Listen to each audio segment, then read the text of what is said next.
So, welcome to session 41. Previously, you had been contacted by Jared after saving him when he was investigating the Grey Cult. You managed to tail Tyrande to an abandoned shop. After dealing with the beggars in the area, you entered the shop to find it empty and mostly unused. You explored the shop and found a partially hidden tunnel entrance. You made your way into an underground tunnel network. You explored the tunnel network, finding several points of interest until coming upon assassins waiting by an entrance deeper underground. After defeating the assassins, you continued to explore until you found a chaos shrine and cultists. You were able to defeat one of the cultists and destroy the shrine. You also found Tyrande, who was trying to get a response or update from the Grey Cult Den members, but left empty handed. You also witnessed several bystanders of low status becoming fledgling Grey Cult members. The shrine gave the cultists the ability of rapid regeneration, even from death. You then found your way into a Grey Cult den. You defeated several cultists and found prisoners, which you led into the upper tunnels. You discovered the lab where the blue sand was being created and disposed of it. You found the Grey Cult den note. After clearing out the cult den, you took the prisoners to the Temple of Gadrak and arranged for their stay. You discovered that Krogar had been arrested for the attempted assassination of Hamilla Valenstar. You requested an audience with Lord Valenstar and await his reply. As we begin, it is night time on Celium the 13th. Most of the party has returned to their residences, and Oreo is making her way to Tisley's adventuring gear. So I'm going to go ahead and take you to the map. And Oreo, we'll go ahead and have you take it off. You arrive at Tisley's Adventuring Gear, and Toulouse is starting to close shop. What are you going to do? Gonna just, politely poke, not try and sneak up on her or anything, and just say, do you have a minute as you're closing up? She looks Chat. your way, and sure, come in. I come in. I don't know. I'm like, do you want me to keep the door closed or not? Yeah, just close it. We'll deal with closing up once we're finished. Okie doke. Well, I've got a interesting situation. We've come across a bit of another tussle ourselves, but in the mix, we encountered a couple of uh, for lack of a better word, I guess just survivors. We don't exactly know the full extent of everything they went through, except that they do not have homes, they do not have families. And I thought about potentially any contacts we might have to see if there's a way, maybe long term, to settle them back into the city or maybe even outside the city if they so choose. I figured that um, between your contacts or maybe even the rogue community, there might be some spots where we can resettle these folks. Obviously, with the intention of getting them a job, and we would be giving them their first month stipends and stuff, so they're not completely on their own. And I would be compensating you as well for getting me the help to get them settled as well. So everyone's getting paid to some degree, but I definitely was hoping you might be able to do that favor for me in the next couple of days if it's possible. She rubs her chin, and she says, "How many people are we talking about?" My character would know, but I think it was what, like five or six or more. I forget. Okay. So that's probably what your character remember. It's in the ballpark. So Okay. she rubs her chin. And is like, well, I can see what I can do. I'll have to talk to some people. Um, Would 100 silver help you at least with that kind of communication, or would you need more? 100 silver, I think, would work. For now, if I need more, I can get a hold of Just you. let me know. Yep, I was gonna say, just don't even hesitate. Just let me know. So I'll give her 100 silver now. Okay. So Um, she takes it and she says, "All right. It's a little too late now, but yeah. I will get started on this tomorrow, and give you a visit as soon as I can figure something out." If I'm for whatever reason not at the apartments that I'm normally at, just leave a message with the innkeeper and I'll follow up. All right then. Well, thank. Sorry about all of that. Where did you I find these just people? uh I think they were in like tunnels. Again, this is just me going from player memory. I don't remember 100% of the details, but she'd definitely share the details of just the area that they were in. Granted, I don't even think Oreo's fully like aware of what exactly everything that happened because she was gone for a session and she only caught up with them after. But she's just gonna share the tunnels that they were in and how some occult shit has been going on and I don't know. There's much more probably to it, but that's what I know so far. Okay, that sounds scary. Okay. All right. I will deal with it the best I can. And good luck. Whatever trouble you're getting yourself into, don't die out there. I will try. I will uh just let her close up and then go back to the apartment. Okay. So, is there anything anybody else is doing that night before they go to sleep? I I am am. going to make it a point to remind everybody that didn't we leave that skull alone? Which skull? Yeah, The remember. big Well, one barfing poison into the pool of water. I think the question We should have be not is yet the destroyed. yeah, is the VOC available to help with that? Help with Yeah, what? we have not destroyed it, but it is not producing any more water because we filled its tank with the extra blue sand. Yeah, but if any other cultists got missed and they know how that thing works, all they got to do is start siphoning some water out of that to restart the flow, and they could, True. at least in the short term, put something underneath the skull's mouth to get water in the proper concentration. Okay. Yeah, we did not do that. We were going to, but we needed Devak's help to try and do it without knowing it was us. But I am thinking that whoever is powerful enough to make that is powerful enough to see who controls the undead. But it's worth a chance to maybe help cloak our presence.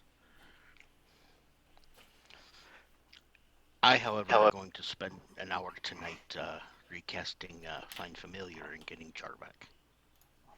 Okay. You spend an hour doing that, so let me go ahead and restore Char's hit points. Okay, and I'm marking one use of magic incense. Okay. Okay. And I guess we're going to have to wait another week before Joel can resummon Piff. Yeah. So wait, what did you need my help with exactly? So last We found session, this. go ahead. Go ahead. Go ahead. Go ahead. Nope, go ahead. All right, there's this Last. big skull. So we're under the Sudaga ward, and we ended up finding a bunch of captives and basically a cult drug lab where they're making blue sand. One of the ingredients is this toxic water, and there's this room nearby where there's this big fake dragon skull that's magical, that's just barfing all this toxic water into this pool. Right now, because the pool's full, it's not making more toxic water. But since this is used to make the blue sand, and it's a fairly powerful artifact, if we can destroy it, that should theoretically cut off one possible source for blue sand. But the And more why? important part there is that we learned through um, Ragu's identifying that if we destroy this artifact with our bare hands, we potentially might be triggering the person who originally created it as to it being gone. So in order to avoid And getting he'll be targeted, aware of us uh, destroying it, yeah. yeah, okay. But we Oh, left a bunch of fresh cultist corpses there that might be handy demolition contractors, which is where you come in potentially. where I come in? Sorry, say. Oh, contractors. Basically, if we have you raise some of the recently killed cultists and have them destroy the dragon skull, and that way, especially if anybody else comes along, things broken,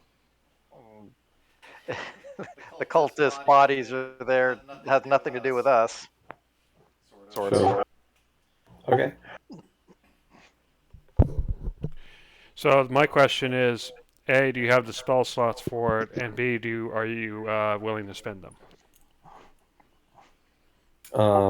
Sure. Yeah, I have the slots. Okay. So how many zombies, or yeah, I guess it would be zombies, are you going to raise? I Do we need more than one? I guess two, because I can raise both for one slot. Do we need more than two? I don't even know. I mean, as long as they're chipping away at it, I feel like they'll eventually get to it. It's not like there's a time limit or anything. Yeah, then I'll just raise two. Unfortunately, since these are fresh, I mean, they can come back as zombies, and you might even be able to successfully move them around the city for the time being. The Yeah. cultists are wearing their gray robes, um, which would still be mostly intact depending on which ones you raise. Cool. Yeah, you wouldn't want to raise one that fireballed himself. Yeah. Okay, so that would mean that you're going to go back and raise two zombies. And what do you tell the zombies to do? What are we calling the artifact? Just a skull. It looks like a big dragon Here, let me skull. go ahead and take you guys there, 'cause you would have seen it, I think. So, underground tunnels. And here we go. You won't be able to see anything, but I'm going to put you in there so you can see what everybody's talking about. I'm just going to put everybody Yeah. there. You're not actually there, but just so everybody can kind of get a visual. Yeah, I just tell them to attack or destroy the dragon skull. Okay. So now the next question then is: are you there while they're doing it, or are you leaving? How's that working? I think it's best if we leave. Basically, Yeah. have them wait till we're gone and then destroy it. Yeah. Okay. Fair enough. All right. So you have your zombies doing that, probably in the middle of the night. So what else are you guys doing that night, if anything? Let me see what I've got here. Looks like mostly minor stuff. Oh yeah, Devok, I know the other day or earlier you chose a necrotic sword, but aren't you more proficient in maces? Yeah, I know we talked about switching that, so I'll switch. Yeah.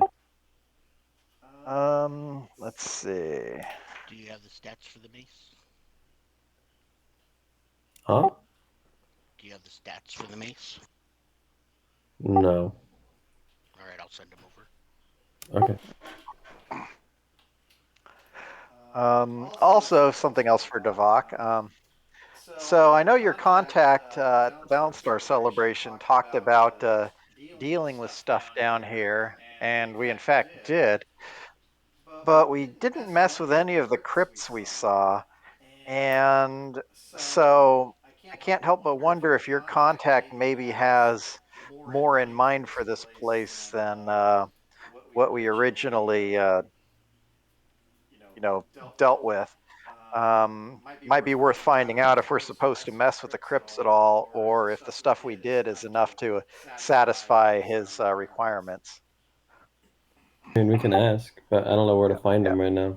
So, sorry. Anyway, you were asked to attend a meeting at the Necropolis on the 16th at midnight in order to meet more of your compatriots in the order. So you know that he'll be there. Uh-huh.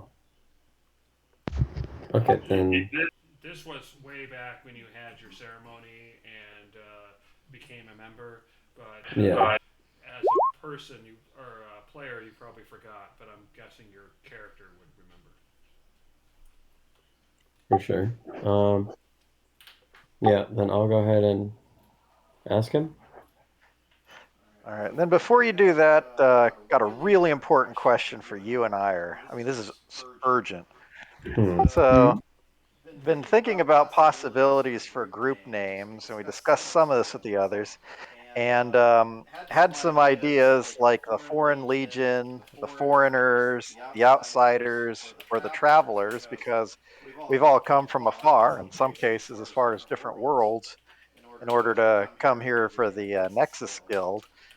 So far, we've got 2 votes for the Outsiders, but do any of those names sound appealing as a name for our group overall? Wait, what were the other two? So I had the Foreign Legion, the Foreigners, the Outsiders, and the Travelers. I think I like Travelers the best because it doesn't. I don't like all the other ones imply that we're like, you know, we're. Well, we are kind of foreign. Well, yeah, but it just comes off as like, oh, they're not one of us. They're gross. They're. Yeah. I don't want to associate with no foreigners, you know. Okay. Not that that's what I think, but that's just like if somebody has that thought, then it's immediately implied in our name, and they're like, oh well, they're foreigners. Who cares? That's fair. Like when people have problems, they call in an outsider or a foreigner or somebody outside the problem to come deal with The it. travelers, that still implies that without being foreign or. That's true. Yeah, I'm also. I would either want the Travelers or the Foreign Legion. One of those two. All right. It's up to you guys, but I might suggest a vote. We're sort of doing that already. Mhm. Oreo, do you have any opinion on it? I'm keeping to the same thing I already said, man. How about you, Ragu? Um, he does have a bit of a point, but I still kind of like the foreigners or the outsiders, because you call in the group of outsiders. But I can see his point with the travelers, but I'm a little bit on the fence. How's about you? What about the backup? They could call in the backup, or maybe something like that. Maybe like the I don't know.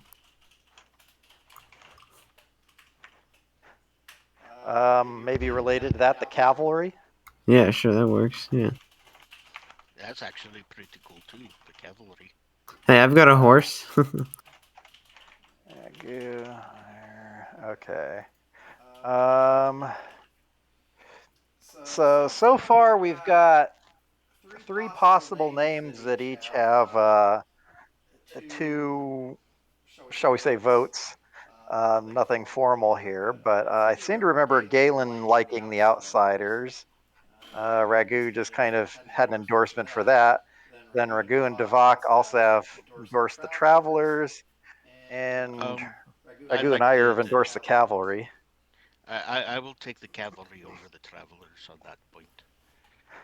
All right, I'll It's a nuke. little more heroic. All right, well, that kind of leaves us with the Outsiders and the Cavalry. Truth be told, I kind of like the sound of the Cavalry, so if I vote for that one as well, that basically gives it a majority right there. There you go. So, you know what? Yeah, I think I like the idea of the Cavalry. Sure, that's fine. All right, any objections? Nope. All right, well, in that case, I guess from here on out, we're technically the Cavalry.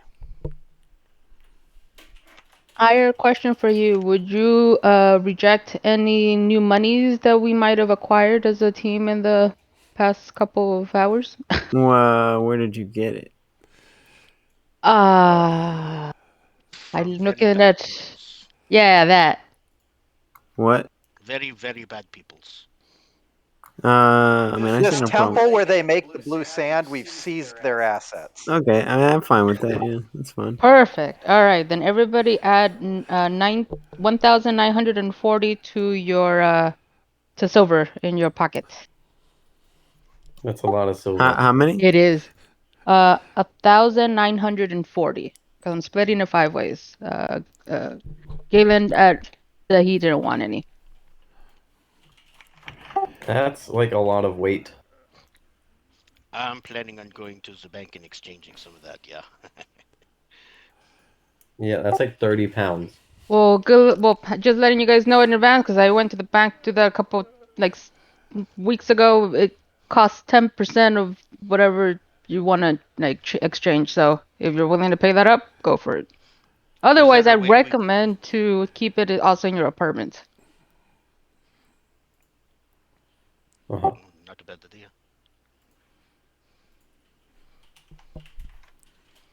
You said 1,000. 1,940. Should I say it 3 more times? Nope, but I got it now. I got it now. Sorry. Nope. If you're gonna keep it in your apartment, one thing you can do is instead of putting it in your money, just put it in your notes. Because if you put it in your money, it's gonna add to your weight. That's what I've done in the past too. Yep, I just put it in separate so that I know what's being saved somewhere and then add it to the rest later. But obviously, anything in your notes you don't have access to without going and getting it. So that's another reason to keep it separate. Now you Mm-hmm. can put it into your inventory without adding weight. What I do for that is I have a subsection that's called home, and anything I put in that category, I just make sure that it's not equipped or carried, and then that prevents it from adding the weight. But since it's under the home category, I know that I don't have it on me. That works too. All right. Um, Other than that, there were some of the other items like the silvery dragon cloaks, total of 6 different potions, and those 3 silver daggers. I assume you were keeping the daggers, Oreo? Yep. So then there's the 3 greater healing potions and the 3 regular ones to deal with. Are these different from the dark daggers that we found? Because I have two in my inventory that are called two dark daggers, but I don't know if this is separate from that. As far as I understand, these daggers were just like solid silver daggers. Oh, right, these are the silver daggers. How many were there again? The 3. dark daggers did an extra d6 necrotic. Is it? Is it? That's those ones. Yeah, I can find the out. dark. No. The dark daggers are the ones with the necrotic. Yeah. So silver. You said there were three silvered, so I'll add them to them now. Hold on.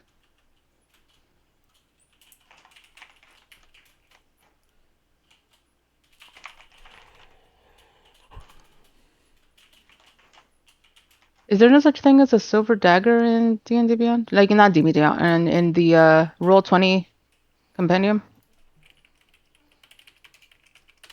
Um, I tried nope. doing that, but it just says weapons only. So okay. Yeah.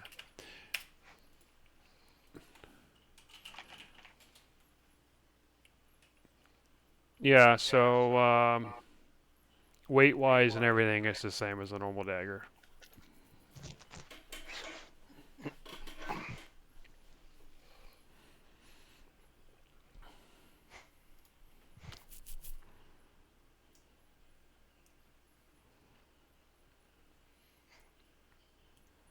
All right, and then that leaves deciding how to deal with the potions and the cloaks.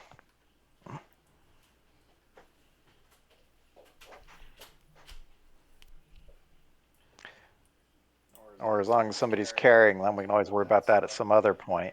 Cloaks might be handy for.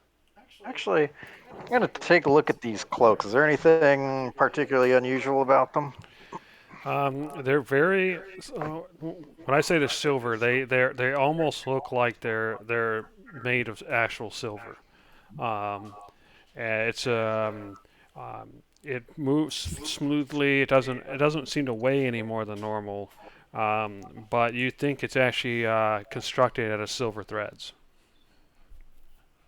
Hmm.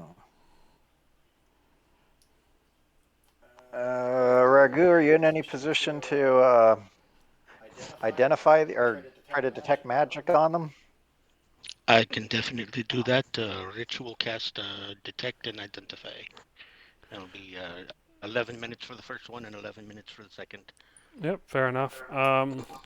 So yeah, you cast detect magic, and the cloaks appear black. Normally, if you cast detect magic on something and it's not magical, it's just plain. You just don't it just like looks like the normal object. These look like the opposite of magic. Um, and when you cast identify, nothing happens. These Hmm. cloaks seem to completely deflect and or absorb magic, like like magic cannot touch it or anything. I wonder, Pico, will you try an experiment with me?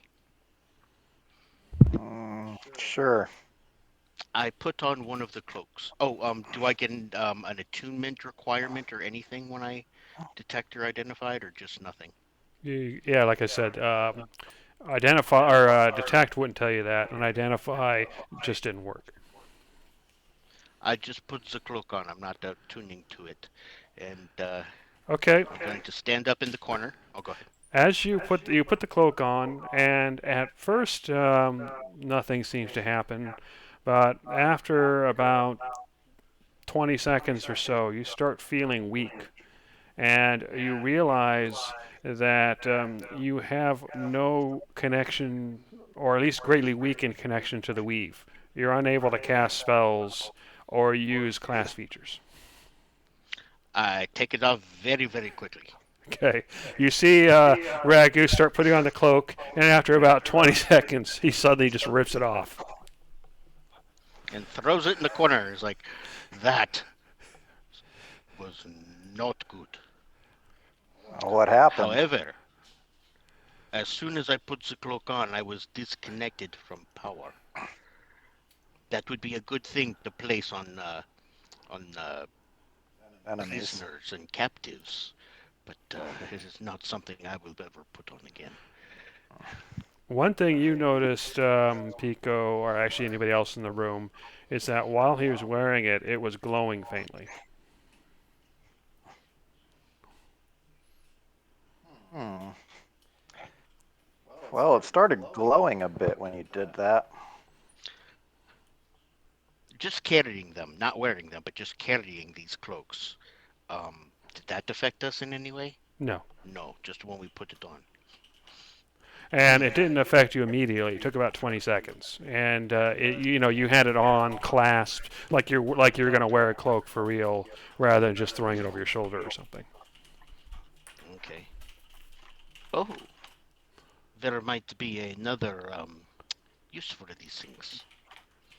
Like if we find something magical and dangerous, we could wrap it in the cloak and clasp it, and it will insulate. Not let the many dangerous magic get out. And then again, putting it on captives and prisoners so they do not try and cast spells. But yeah, this is not something we want to wear.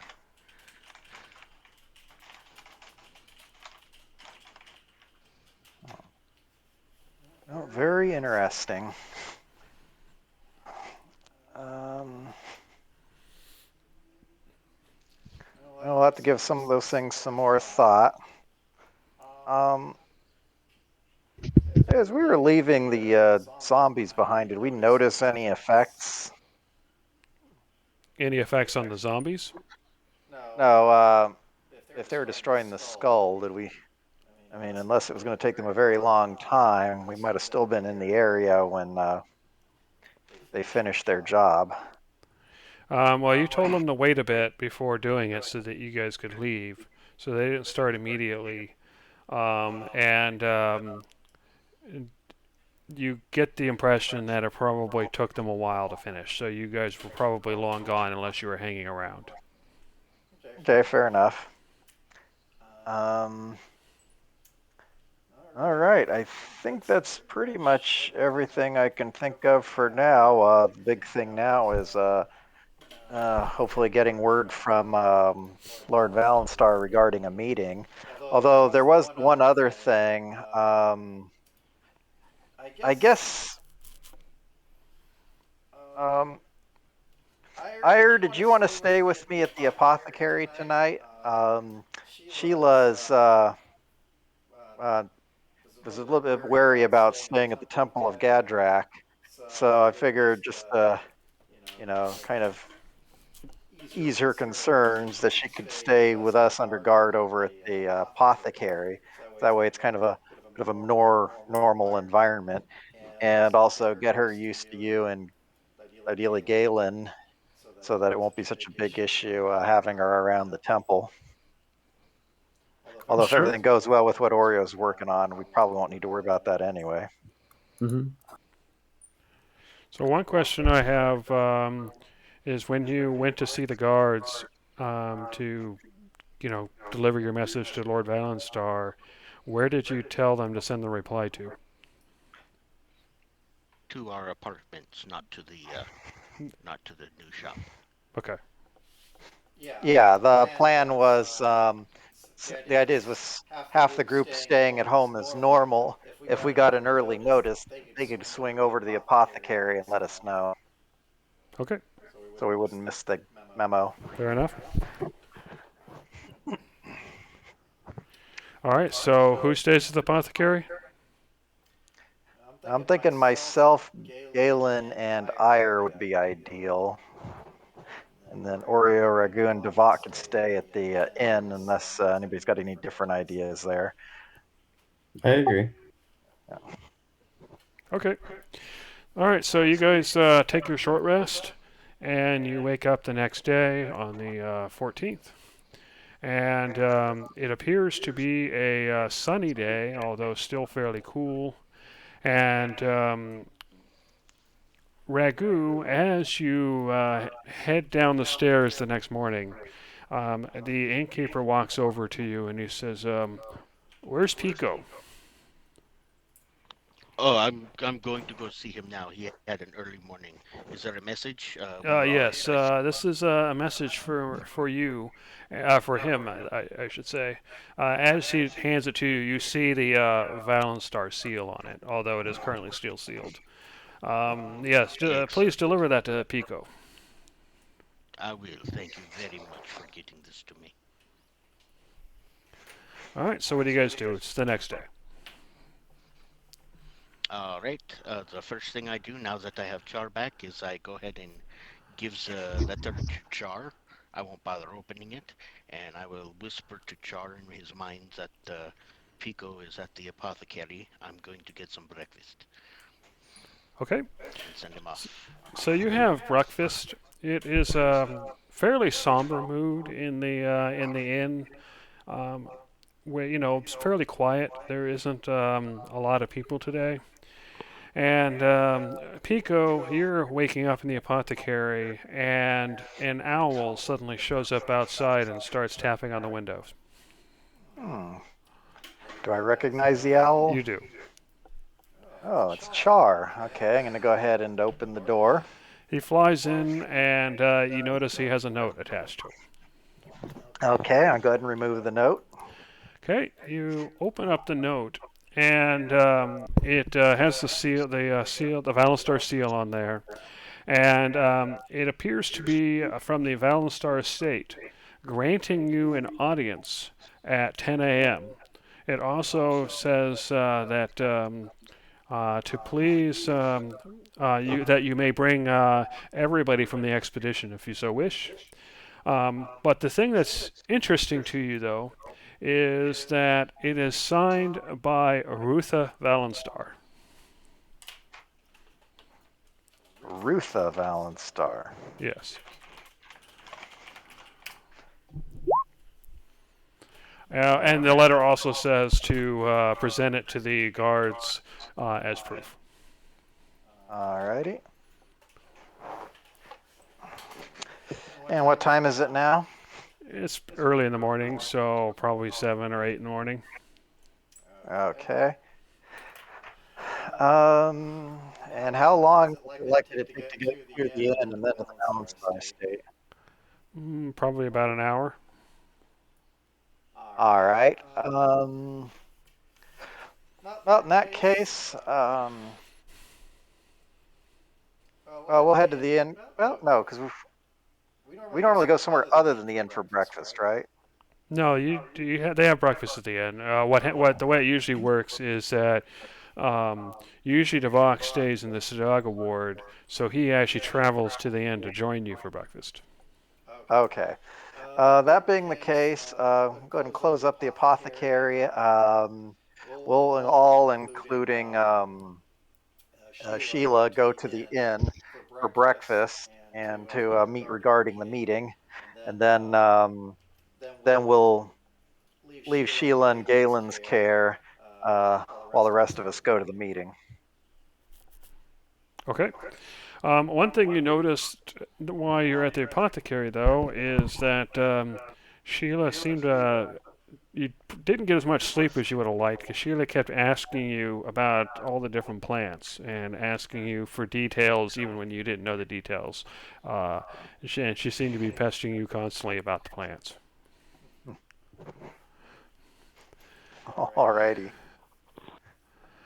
Okay, so you head to the inn and you meet everybody there. So what do you tell them? P.S. I ordered breakfast for everybody, so when they arrive, they should have a plate coming. Okay. So you arrive to breakfast already being served. All right. In that case, go ahead and I'll sit down and I'll point out. Well, okay. I went ahead and read the letter, and we're basically all authorized to visit for the meeting. Um, Although, interestingly enough, it's signed by Rutha Valenstar. Is that the wife, Valenstar?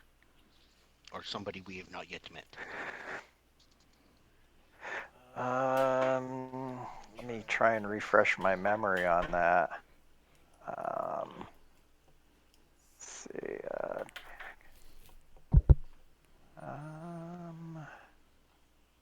Almost there for that.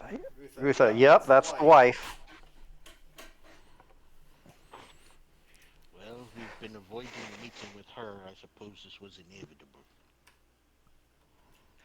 Although, well, yeah, we may have to talk with her anyway, but our business is with Lord Valenstar, so. Well, I guess we'll find out. Yeah, we'll still go. We shall have to see what happens before we decide what to say. Yeah. So go ahead and finish breakfast. And Sheila, we've got a meeting we have to go to. But you can stay with Galen here. He can show you around. I'm sure he's even more knowledgeable about plants than I am. Okay, and then she immediately starts asking Galen about some sort of weird root that, as far as you can tell, she found out in the garden. But you really don't know what she's talking about. Alrighty. So, all right. Man, I knew I shouldn't have blown off my nature studies in the Druid Circle.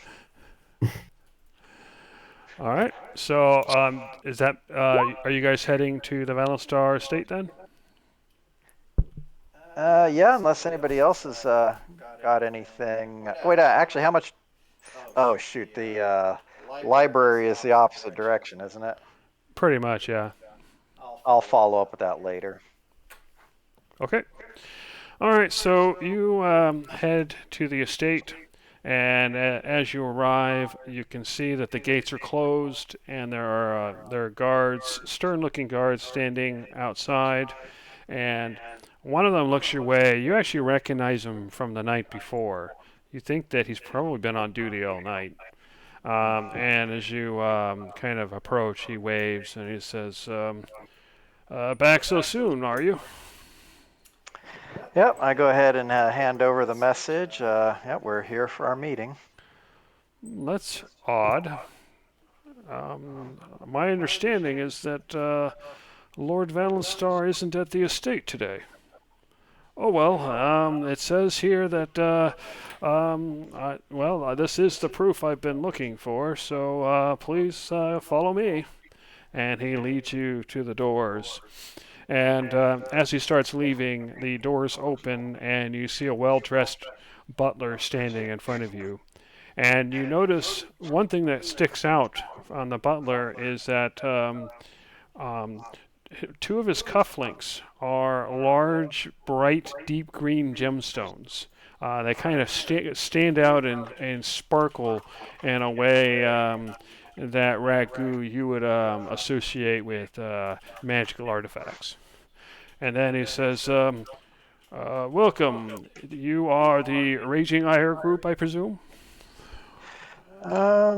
Actually, we are known as the Cavalry, but that was the team name that two of our esteemed members fought valiantly under in the arena recently. I see. The cavalry, huh? Well, anyway, please follow me. Stay close. The servants are cleaning up after an affair last night. And please don't wander off, and I am going to take you immediately to the Valenstar office. And as he starts leading you inside, you notice that the house feels empty, especially compared to the Valenstar celebration. You basically only see servants who seem to be moving around, cleaning up. Based on the condition of things, you get the impression there was some big party the night before. However, as you're following the butler on the familiar path, you see off to the side, near one of the doors, you see Hamilla, and she is speaking softly to a servant. What do you do, if anything? What is she saying to the servant? She is whispering. It's hard to make out. However, you can make a perception check if you're going to attempt to overhear. Well, remember, I can read lips. Okay, but you still have to make a perception check because she's not facing your direction. All right. Obviously, somebody else could do it as well. Okay.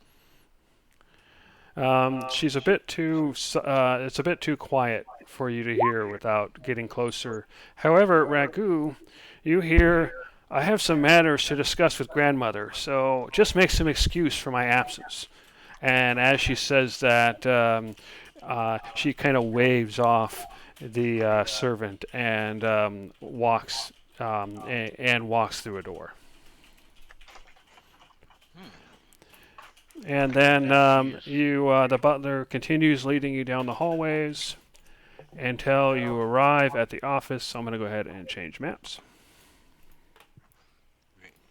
I'm going to go ahead and recenter it for you so you can see. So you're led into the office, and Galen isn't there. So let me delete him. And Oreo will be in his place. Anyway, the butler tells you, please have a seat. A lady will be with you momentarily. And you notice that as as he's gesturing at the seats, he steps in front of the desk and just stands there facing forward. So what do you guys do?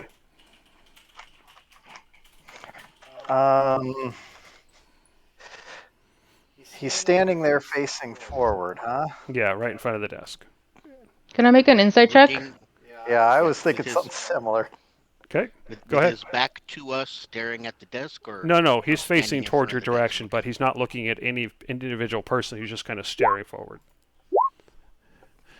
All right, so Pico, you get the impression that he's just stationed there.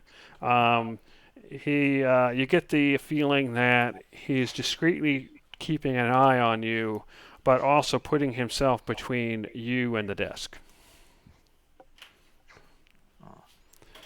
All right. What can I see on or around the desk? You see there's some sort of book that's open with some writing in there. You see some writing utensils. You see two glowing crystals in the corners and a couple of candles.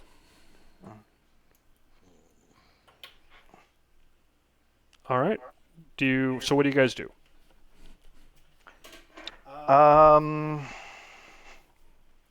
Hello? Hello.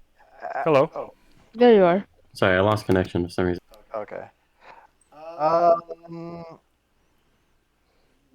mentally to Ragu.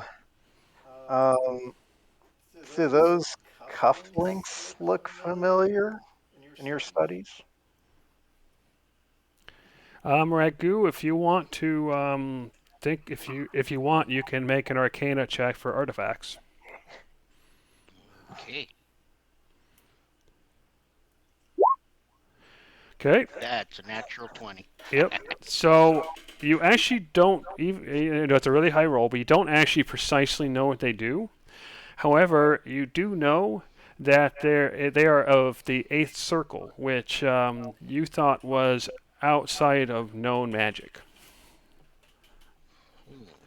So basically, in meta terms, that basically means they're magic items created with eighth level magic. That is very. Wait a second. I can reply to No, people. you'd have to mouth a response to me. What I is just kind of. Go ahead. what is he? What is the posture of the guy again? He's basically it's almost like he's standing at attention, and he's basically staring straight forward, away from the desk. His hands to his sides, like a The other hands statue or are to something. his side. Yes.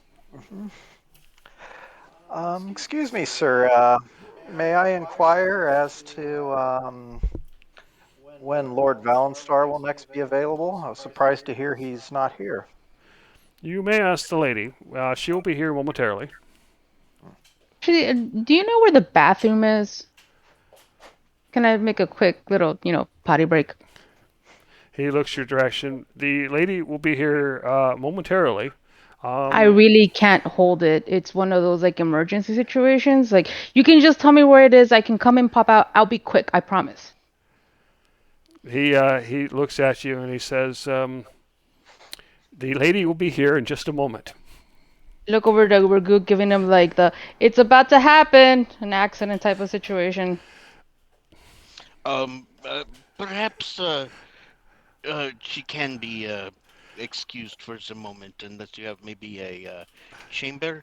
I mean, I do not want his fine carpet I to be see. ruined. As an Okay. appreciator of fine things. They just he starts. Looks like he's starting to panic, and as he does so, you can hear two voices. Sounds like they're fairly low and feminine, coming from outside of the door, and they seem to be coming this direction. And Pico, due to your high passive perception, you're able to make out something. It says, "Don't." You hear, "Don't worry, dear. I will handle it." So Uh, yeah, the sounds of those the sounds of the footprints is getting closer. So Oreo, what are you doing?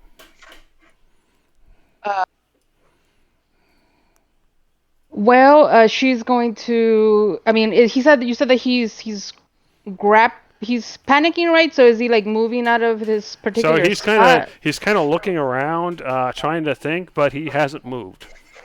mm, Wait, he hasn't moved from behind the. Well, he's in front of me now. Oh no, Yeah, he no, was in the he's same been there spot. the whole time. He's still his it's like his feet haven't moved, but his head is kind of looking around, almost like he's trying to figure out what to do. uh, Okay. Oreo, are you okay? Are you feeling well? I don't. I hold on. Jesus, why isn't? Hold on. I need to move the map. Sorry. I don't know. Grapple. You're gonna grapple him. Yep. Go ahead and make your roll.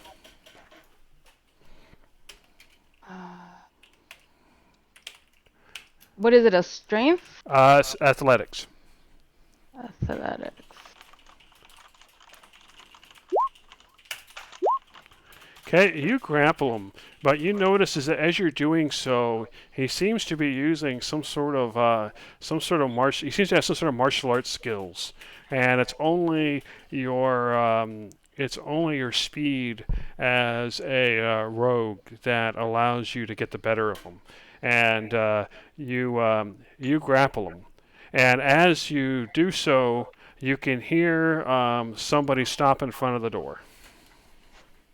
I have a dagger to his throat, and I tell the other guys, get the goddamn cuffs. I, I grab the cuffs. Okay, you go and you grab them, and as he looks down, he says, These are very fine. I really would like to use them next time I have a very high fancy social engagement. Thank you so much. says those were made by Lord Valenstar. And as he says that, you see Rutha open the door, and she looks and sees you holding the butler, and Ragu has already taken the cuffs. And she says, well, "What is going on here?" I don't know. Why don't you tell us what the hell's going on here? This guy's acting super weird, and we were here to talk to a certain Valenstar, and it wasn't you. Well, I've been authorized to speak in his place. Now let him go. I look at Pico and Ragu. Do I?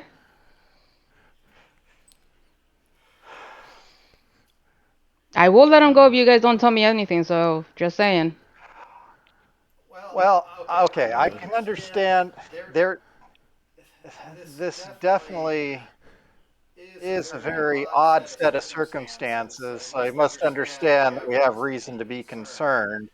Um, Generally, if somebody wants us to, generally, as you I'm sure understand, anytime somebody has sensitive matters to speak through, they usually don't expect to be unexpectedly handed off to somebody else. And we'd hate to be in a situation here where something bad has happened to Lord Valenstar. Um, Lord Valenstar is fine. He is simply busy with matters with the council. He asked me to handle your situation because you said it was an emergency. I did not expect to walk in and find my butler accosted. Let him go. I'm not doing it until either Ragu or Pico say that I should. So I,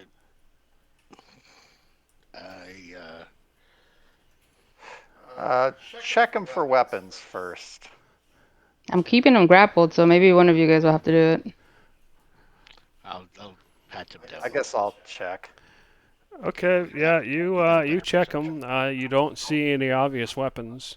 You can make a perception check if you want to do a deeper check, but nothing. You don't see anything obvious. I give Right. Ragu a look of like tilting my head to the desk, as in like maybe you should check that too. Yeah, I kind of mouth the words in front of them. Listen, if you guys don't want to, like, I'm just trying to be over precautious here, but if you guys want me to, and I'm about to let him go right now, if you guys don't, All right. Please stay away from Lord Valenstar's desk, if you will, and let the butler go. bring him in and we Yeah, will stop. This is an emergency situation or urgency situation, so bring him in and we will stop. What do you mean, bring him in? Bring Sir Valenstar so we can speak to him as we had requested, and we'll be Uh, fine. She crosses her believe arms. that So you something- would ask the audience of Lord Valenstar, and then you come into his house, accost the butler, and make demands. Is this the way you believe operate? something bad. No, we believe something bad might have happened to Lord Valenstar, and we are not trusting to others. We have a very specific deal. And who here could possibly hurt Lord Valenstar? Certainly not me. We do not know that. Let the butler go, and I will hear your request. Bring him in and I will. She sighs. It's like, I So be it. I will believe. call the house guard and have you removed. And she I walks out. believe. Oh, too late. I was gonna say I believe this is. Yeah, we were not going to get any further. Well, I guess we'll allow him to go and we can go ahead and leave. All right. All right. All right, I let him go. If that's that's the situation. He walks away, and as he does so, you can hear Rutha yelling, and you can hear the sounds of armored feet. So do you wait or you just walk out? I believe we are leaving.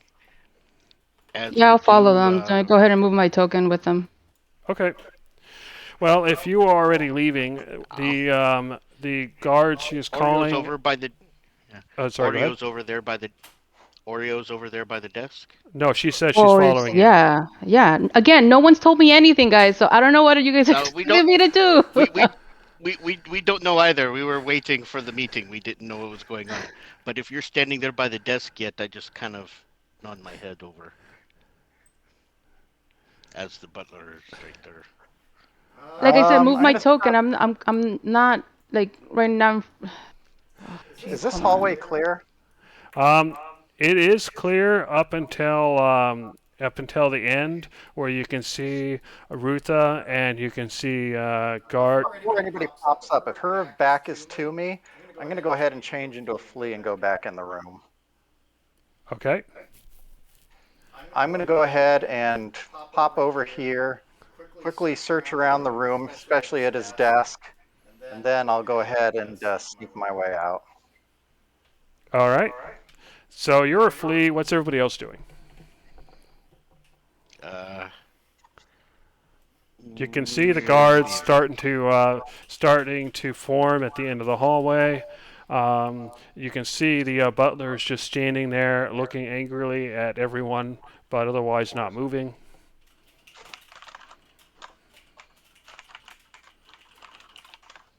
Uh, I guess we're leaving. Okay. Yeah. So Before we once you walked into walk a out into fight. the hallway, the guards approach you, and they quite politely escort you from the premises. All right. It will take you back to the map. Did I see anything on his desk or anything? So as you're looking around, you can, as a flea, those crystals seem rather hot and energetic to you. You have the feeling that you get too close and it'll act like one of those things that kills flies, zappers. Um, you look around the book, and it seems to be some sort of notes. It seems to be talking about various business transactions. Nothing jumps out at you. There's nothing about any carpentry places or anything like that. Um, and yeah, otherwise it just seems like everything is just sitting there neatly. Okay, well, if there's nothing noteworthy or suspicious, like anything that might indicate that what his actual plans are conflict with what we're being told, that'd have been interesting. Otherwise, if not, yeah, I'll just make my way out. Anyway, so as you're being escorted out, um, Actually, I take that back. If I can briefly get near if Hamilla's around or Ruth, try and listen briefly, see if I hear anything before going out. okay, so yeah, you're listening. Hamilla seems to have gone away. Not sure where she is. She might still be in the house, but whatever conversation she had with Rutha is already over. Although thinking back at those voices, you are pretty sure it was Rutha and Hamilla who were talking. Yeah, I suspected as much. As far as Rutha goes, she's busy dealing with the guards, and one of the things you hear them asking as they're escorting everybody out is search to search these people for the Valenstar artifacts because um, they she says something about them being missing from the butler. If everybody's still inside the building when that happens, so on my way out, I'm going to go ahead and I guess message Ragu and Oreo because I forget which one of the two of them would have done that. But it's basically they're going to search for the items, so you might want to drop them. So, Actually, I was waiting for everybody to get done because there was a lot going on. But as we were leaving the room, I was going to put the cufflinks on in Char's claw and then poof him away. okay. You put the cufflinks on Char's claw, and he poofs, but you see the cufflinks fall to the ground. Do you pick him back up?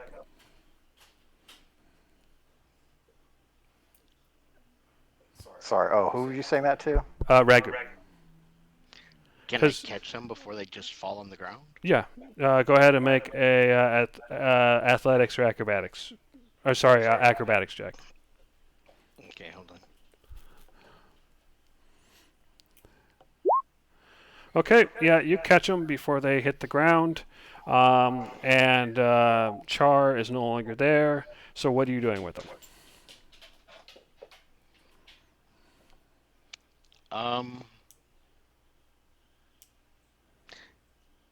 They are tiny, right? They're fairly big for cufflinks. That's why you were able to notice them. They're maybe an inch or two in diameter. I'd like to. This is a bad idea. I'd like to sleight of. Wait. Okay, they're normal cufflinks though, right? So they are flat with a metal pole that sticks up. Yeah, you can attach them to your cuffs like you would expect. Yeah. Okay. The metal pole that sticks up is just like the back of an earring. It doesn't have anything else on it, right? Yeah, the only thing special is the crystal. The rest of the construction's fairly mundane. As gently as I can, I would like to go ahead and discreetly drop them and then step back on them very slowly and gently so they impale themselves into the bottom of my shoe. Okay. They'll stuck to the bottom of my shoe. All right. You do so, and as you put your weight on them, you hear the sound of cracking. No, that's why I said very gently. I'm not putting my weight on them. I'm just pushing. So you're gonna walk essentially tippy toe then, or you with your heels up. Yeah, as not noticeable as possible, but yeah, that is the idea. Okay, give me a stealth or deception check then.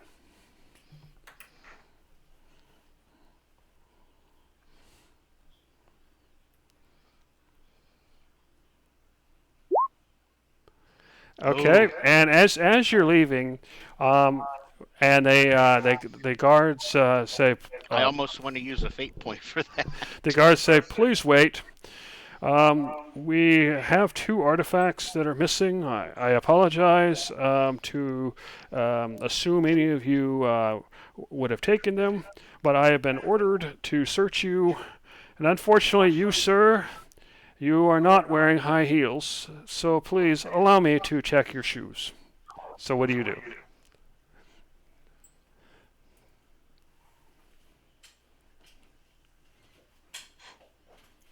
Ragu, if you're talking, I can't hear you.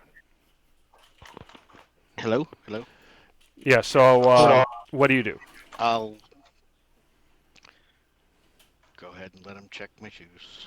Okay, so yeah, he does so, and of course he finds the artifacts and he takes them, and then he says, "Oh, is that what that was? I thought I stepped on a thorn or something." Of course, and then he immediately turns around and walks inside, carrying the items gently, while the rest of the guards escort you from the premises. All right, so everybody is outside the estates. You've been escorted out of the gate, which have been closed, and it is now guarded. Pico, you didn't find anything, so did you fly out with everybody else, or what were you doing? I basically just, before everybody got to the point they were searched, I would have given the message, but then just kept going on the way out. Okay, Want so everybody's outside. You're still a flea, so you guys notice Pico's gone. So what do you do? Uh, just keep walking. I am sure he will catch up. Okay. So where do you go? Once they're Uh, out to the main entrance, I'll say, they're in range. I'll to Ragu psychically say, "Stop for a moment." oh wait, hold on a second, people. Hold on a second, friends. And Okay, I I say, begin. "Never I mind." act like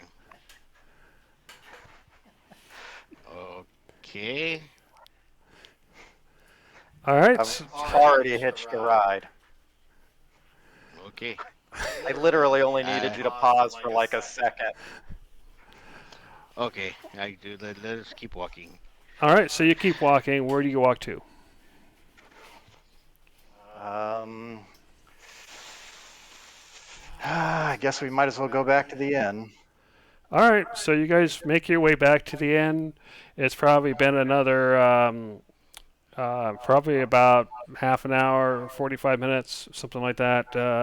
Um, so once you get back to your rooms, what do you do?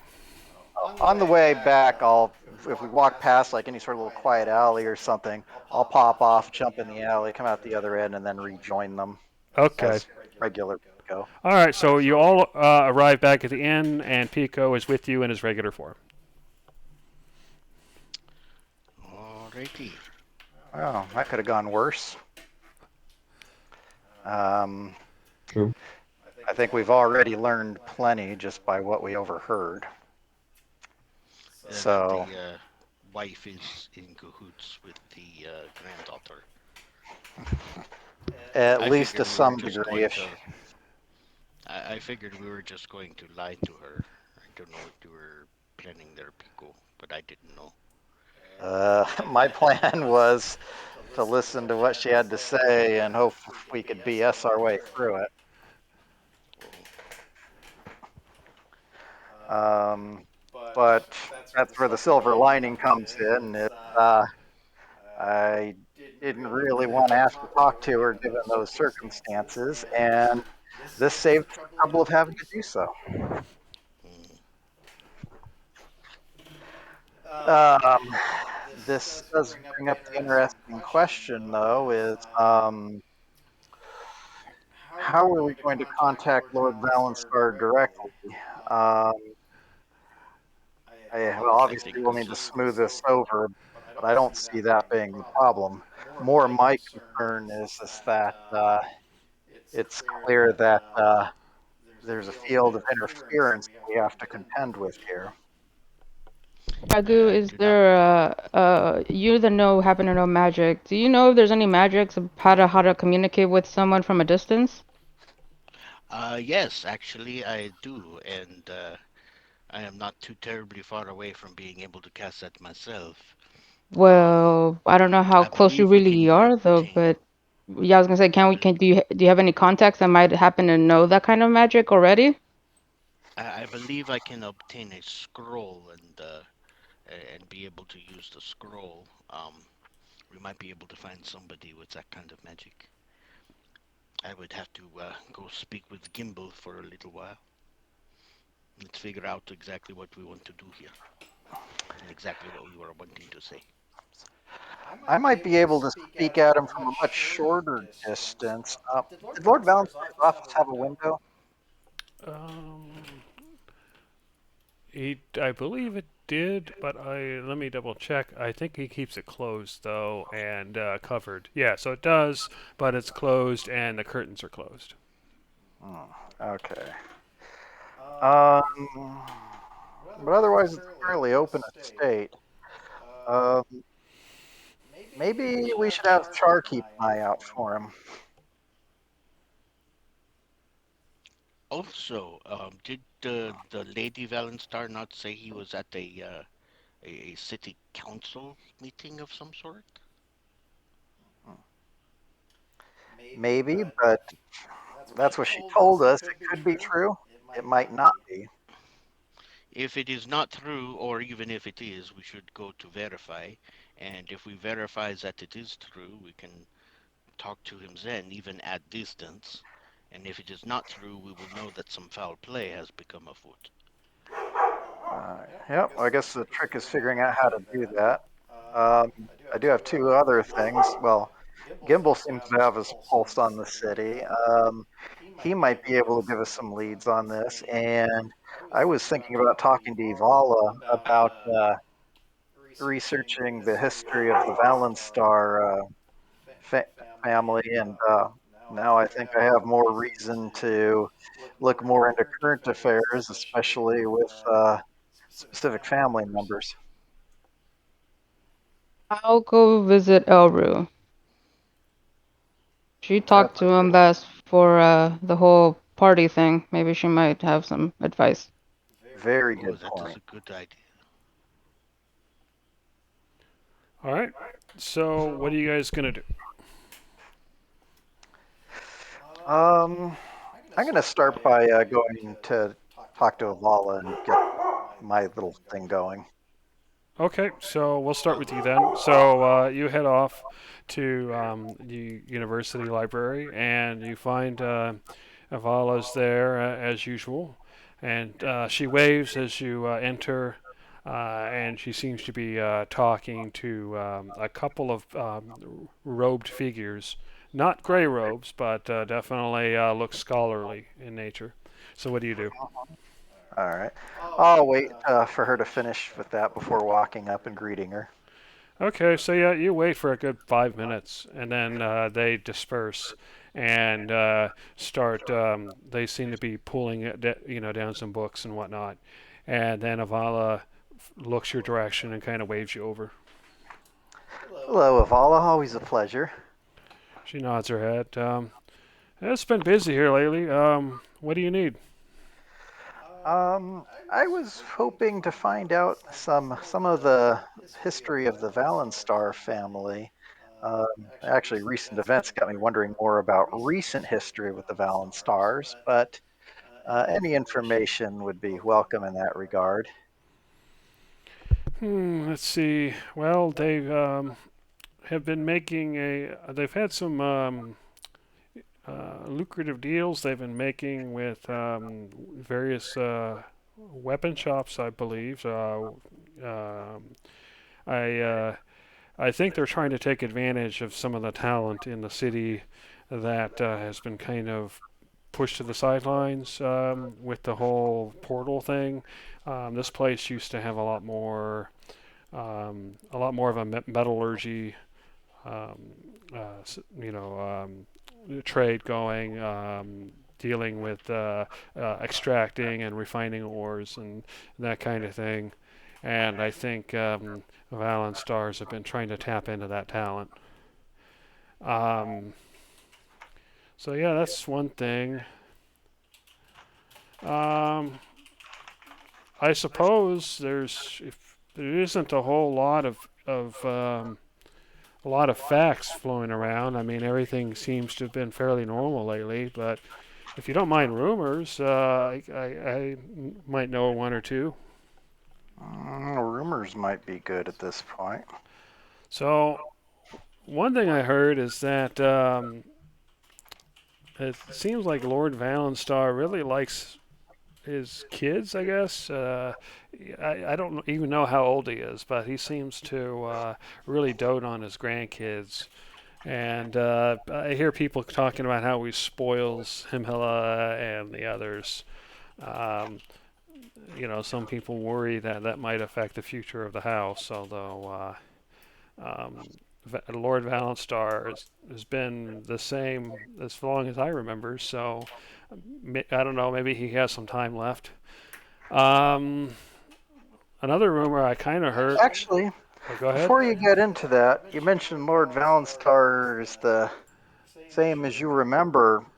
Uh, do you know anything about the history of the heads of House Valenstar? Um, yeah, they seem to. It's actually kind of weird. Um, they seem to all look very similar to each other in the pictures. She pulls out an old book and she opens it up, and you see, where it talks about the heads of House Valenstar, and you see a variety of different names.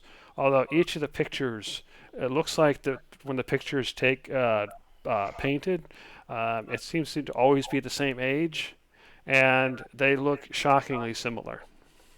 It's like, yeah, it's weird how they somehow get each new head of household to look almost exactly the same as the previous one. Alrighty, well, what are the odds?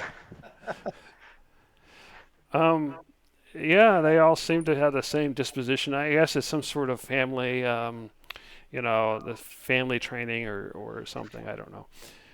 Well, that's not such an unusual thing. I've actually heard some similar things about, the clan I'm part of back home. But, of course, some people say tabaxi all look alike anyway. Yeah, if you say so. I haven't met too many Tabaxi. But anyway, yeah, the current Lord is Lord Daek Valenstar. I'm sure you met him at the party. He seems to have a head for business and seems to have an awfully lot of connections and seems to know everybody.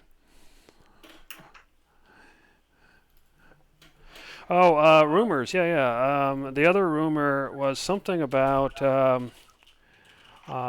there was apparently some months back there was some sort of turmoil between Dayak and Rutha, I want to say. It's just rumor, mind you. I don't know if this is true or not, but apparently they had some differences of opinion, something related to the grandkids. But yeah, not much else, I'm afraid. Actually, that is plenty. Yeah, I definitely appreciate that. Hey, look, and you didn't even have to go to any bookshelves to help out. Yeah, true. Like I said, always a pleasure. So while Pico was doing that, Oreo, you had something you wanted to do? Yeah, I was gonna go visit Elru at the Nexus Guild. Okay, so yeah, you go to the Nexus Guild, and as you approach, she kind of pops out behind you, as she often does. Um, and then she's like, I wasn't expecting you guys. What are you doing here? Do you have a minute to talk? And I guess Uh, not private, but just somewhere not out in the open. sure, I can kind of take you. We can just go over here, and then she kind of takes you toward one of the fountains. Let's see, here you are, and kind of sits you by the fountain. She's like, okay, what do you want to talk about? um, you were working for Lord Valenstar recently, right? Yeah, you remember, you Yeah. guys even helped me deal with that assassin. Was that the last time you spoke with him by any chance? Or did you get a chance to speak with him more recently? Not really. That was once that event was over. I was kind of there after you guys left and whatnot, but after that, I had no reason to go back. How did you guys get in touch when you needed to get in touch? Oh, he just contacted me through the Nexus Guild here. He actually he we actually I've dealt with him in the past. He's hired me before, and so whenever some big important event like that happens, he oftentimes seeks me out because I keep things running smoothly. But is it common that his wife Rutha takes care of most of urgent matters, such as even the big event, on his behalf? No, he usually takes care of stuff on his own. Although I do remember him talking about having some sort of urgent cancel stuff coming up, um, within a couple of days or weeks or something back then, but I don't know the details. Something urgent around this time? Maybe the council seems to be meeting about various things in the city. There's the riots and protests. There's various. We've been giving them some information about there's some cult stuff. In fact, we should get you guys to come and give us your reports on what you found out soon. Um, and then, of course, there's various financial matters. There's an issue, some sort of issue they're dealing with the Empire, and of course, the whole Kylon thing. I think there's been some stuff going on there, and some worries about the city, the safety of the city and whatnot. But when all of that information is divulged, it's going straight to him, right? Like you guys are sure it's like being handed to him personally? Oh yeah, that's why he went in person instead of sending somebody. Or what about receiving information or having people like receive it on his behalf? Is that something that's common in the times we work with him? Um, Usually he receives his own information. Certainly anything with the city, they just call him in. They don't actually send information to his estate, not because they don't think he can deal with it, but just, people are a little paranoid. But obviously, if you take something to the guards or you go and talk to them personally, then who knows? And you said that the council is in the city. Do you happen to know where that is exactly in the city? Like if we Oh, it's wanted it's to. right in the center, and you'll have a hard time getting in. But Well, where yeah, exactly is it though? You said at the center. Is it like a specific building or something? Like just yeah, if. it's in the center. There's the main keep, and they meet actually inside the keep. And it's him and who else? The And city council and the various lords, heads of houses, right, the head of and the houses. city lord will likely be there as well, at least through some of Okay, some of it. I see. So yeah, Um, the big important people of the city, people like me aren't invited unless it's for security. right, but when they have these meetings, I'm assuming it's more of a they come and you get together there to settle things, and then they usually depart to their homes for the night. It's not like they actually stay in the city, right? I mean, it wouldn't make sense. Yeah, I mean, usually it's fairly normal, it's just a couple hours. But I think sometimes they have these big events where they'll go and they'll be there most of the day, every day for days on end. But that only happens certain times a year. Do you think that if there was any concerns on any of the heads of household that the guild or the guards could check in at the council just to make sure that everyone's okay? I mean, I wouldn't want to also intervene and cause any issues, but I figured since the guild has such a great influence that maybe just checking in and making sure that all the city lords are doing all right would be a interesting maybe a consideration if I don't know, maybe something might be up. Okay, maybe, but so what is exactly you're asking for and why? I do not have specifics yet. I have no real clue as to what's going on, but I just don't really trust that something's going all right at the Valenstar home. And the little escalated situation that we kind of found ourselves in earlier today kind of almost proved it. And what you're telling me also kind of gives me a hint that something's going on. So I'm more concerned with the welfare of Lord Valenstar than anything else. Okay, in that case, I'll go speak to Carl and some others, and we'll see if we can get a runner over there just to check to see if if everybody's there and if everybody's safe. Would that be But all right? well, you can't just say, "Oh, check in," and just ask randomly to anybody in the home. Of course, anybody will just tell you that if you go in like that. You need to have someone actually be there and witness the guy standing there in flesh and bone. So, do you have anybody that can do that, or do you want to maybe send some of us with a bit more of, I don't know, like a home? What's the word when somebody can go into a home with a, goddamn, what's the term I'm thinking of? Guys, help me. This is A out of character. warrant. Warrant. Thank you. That. No, no, Some wait. I thought you were asking me to send somebody to the council and see if he's there. Well, yeah, but I mean, I don't know I'm if not sending they're just. anybody to the estate unless there's something proven to be wrong. Well, I Uh, thought that's what you meant. But I if meant you are sending gonna send, somebody to the council and if it's in session to make sure everybody's ah, accounted for. perfect. That's fine. That's fine. If there's if they can do that and they can verify that Lord Bannister is in person there and he's perfectly fine, then we will certainly take that for what it's worth. Okay. But before I go and ask about all this, what makes you think he might not be okay?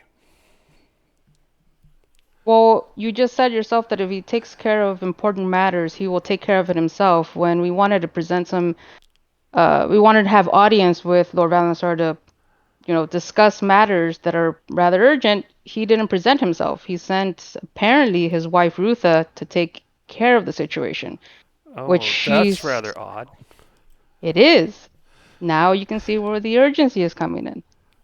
Okay, then let me go in and talk to some people, and we'll get somebody to see if he's safe. But although we may find out that he's fine and he really does have these matters, but that maybe people have been going behind his back, or especially his wife. So he may be fine, and that doesn't solve your problem, though.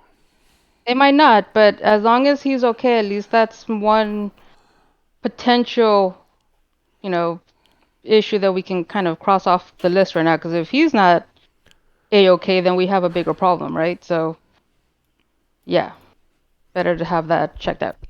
Okay, well, I will get to it. So what I would suggest then is if you can come back probably tomorrow morning, I should have more information for you then. Okay. And do you know anything about the Valenstar family in general? Like from the times you guys have worked together in the past, just out of curiosity, like is it only been business with Lord Valenstar, or have any of the other members of the family been involved in any businesses or anything like that, as far as Oh, you guys are aware? the other members have their own little businesses and things they do. Um, the house, as much as people would like, as much as they'd like you to believe otherwise, these noble houses aren't monolithic. And while Lord Valenstar, of course, is in charge, um, that doesn't mean that Rutha or one of the other nobles or what have you in the house has their own separate business dealings. Um, Fair. Okay. so that's normal. All right. Well, I will appreciate that, and of course, just keep it with discretion. I don't want people to start getting alarms because of some assumptions here. It's just we got a bad suspicion out of a certain arrangement earlier today in person, and so we just want to make sure everything checks out. So keeping it a down low would be kind of nice. Okay, I got it. Yeah, like I said, just come back tomorrow morning, say 8 o'clock, and then I will tell you what I find out. All right. Thank you, Aru. Of course. And then as Oreo and Pico are busy doing their things, is there anybody else doing anything? I was supposed to go talk to Gimbal about.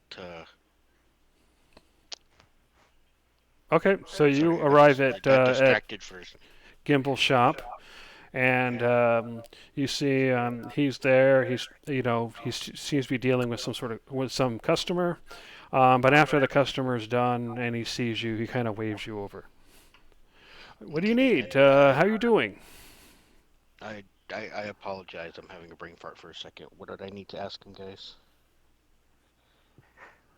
Uh, basically, I Oh, guess we're if, looking. well, I mean, the only thing that I pointed to you was if there's ways of getting magic to help send, uh, talk to Oh, someone right, from a sending spells, distance. sending. Yeah. Okay, okay. And then anything else? Just okay. Maybe any info about the Valenstar family as of current? Okay. Yes, hello, Gimbal, my friend. I was wondering. I had maybe a couple of questions for you if you had time to talk. Sure, I got a few minutes. Right. I don't suppose you might have any extra sending spell scrolls or anything, so I could be casting one if necessary. Oh, sending, huh? Let me take a look. Yeah. I do have one. I won't say it's extra, but I will give you a discount. I can, sorry, I can sell it to you for 1,000 silvers.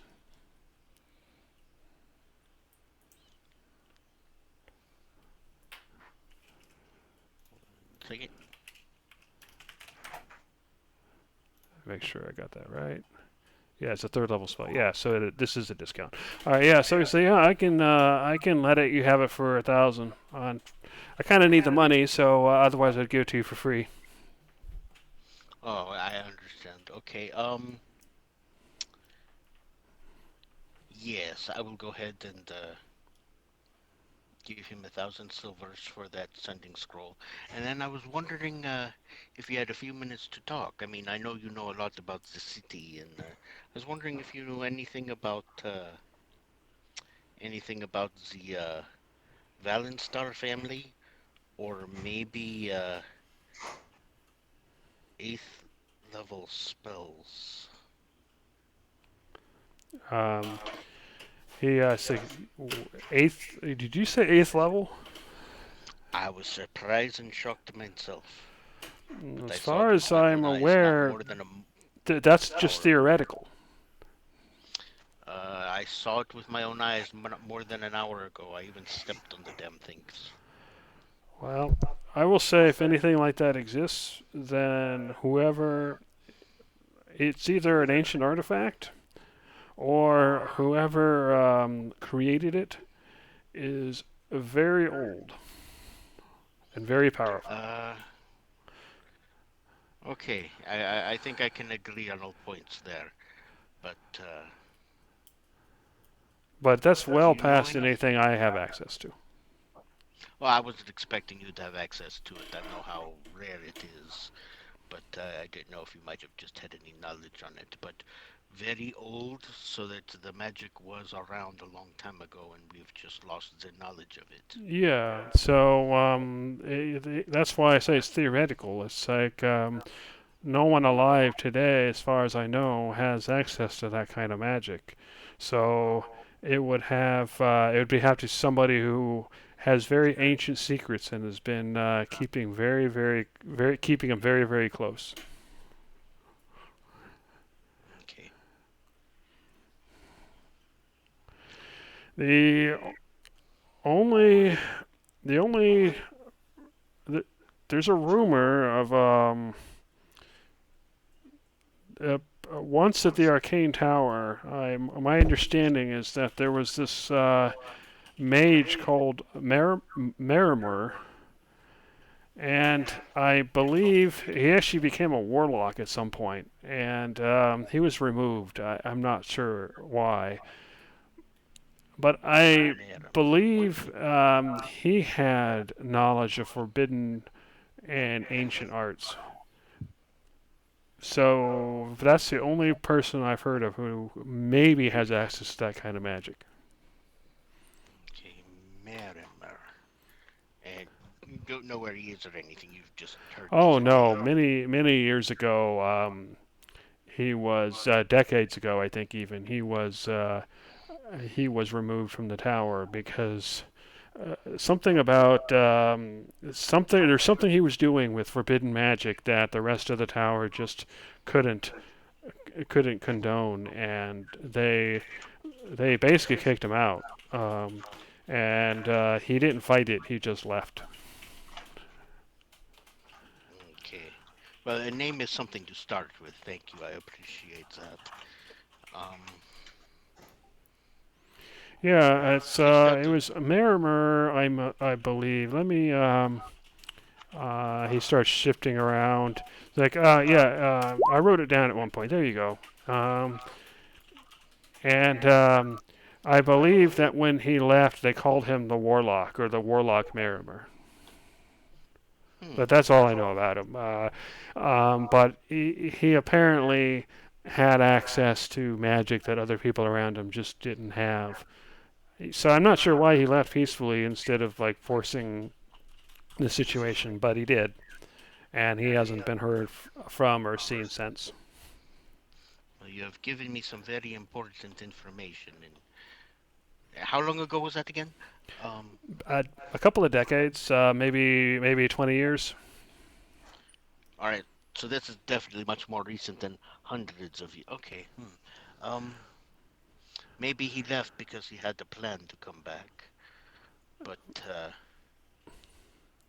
He shrugs. I couldn't tell you, unfortunately. oh,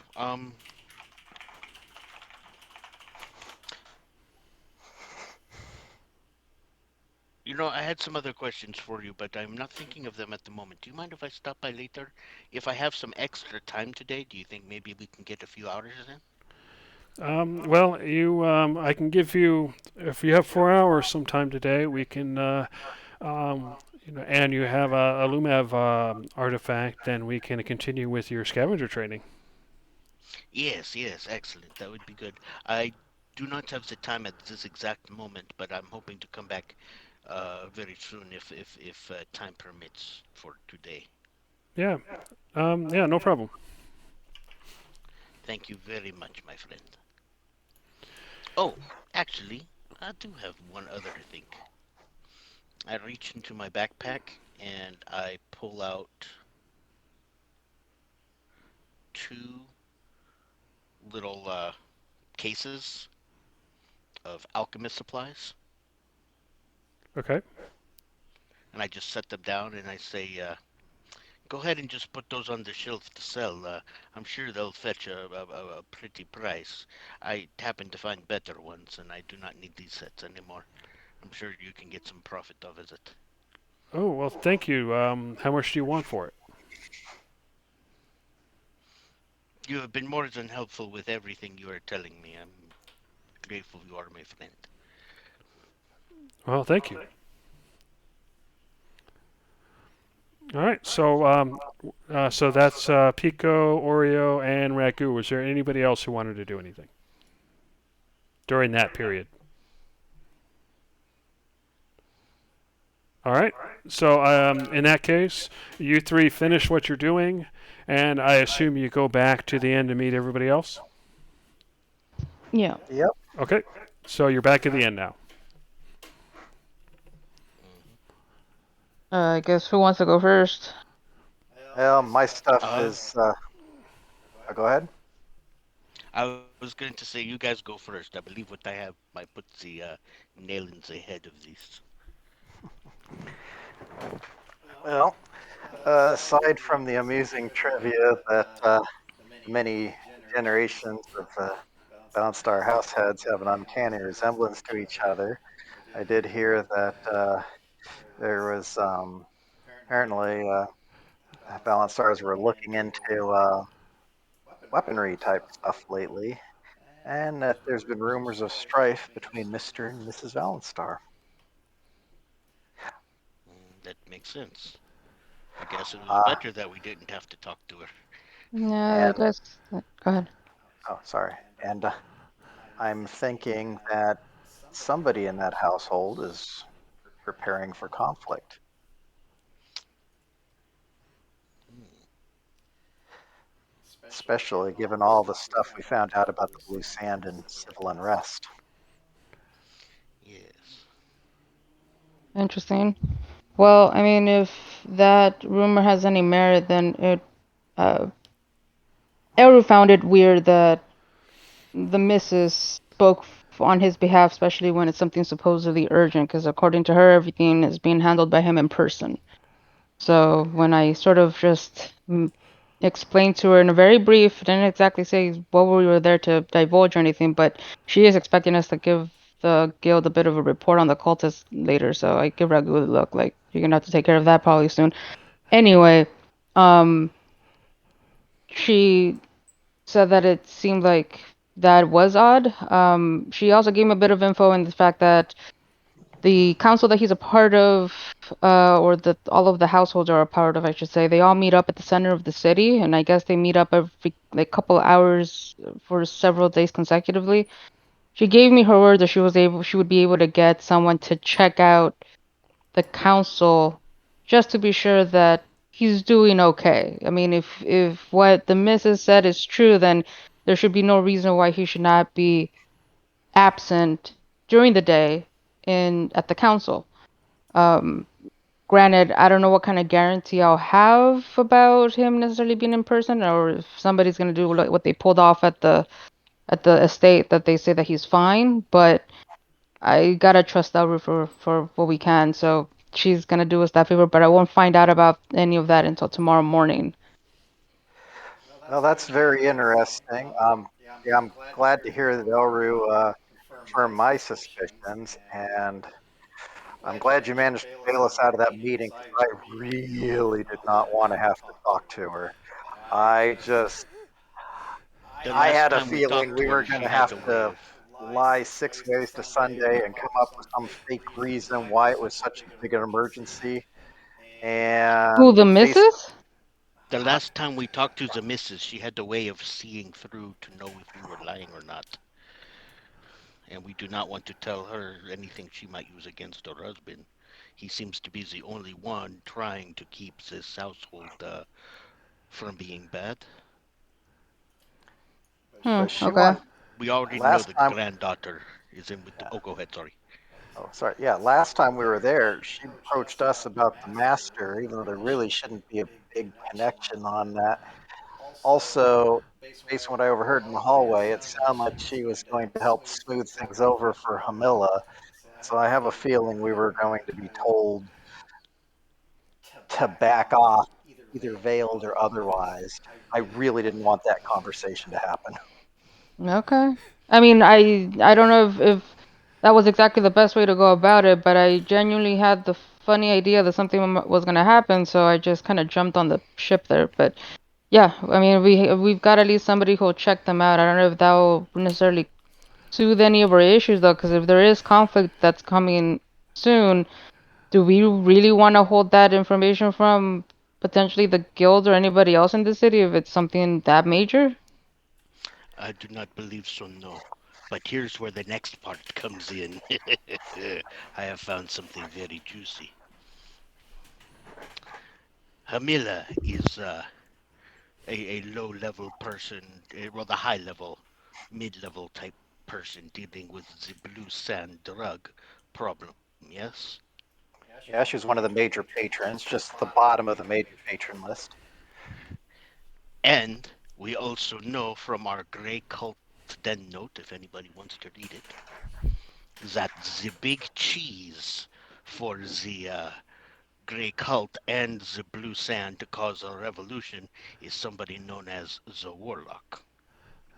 Hmm. The Warlock's real name is Miramar, who was kicked out of the Wizards Academy here in this town 20 or 30 years ago for doing things that were against the rules.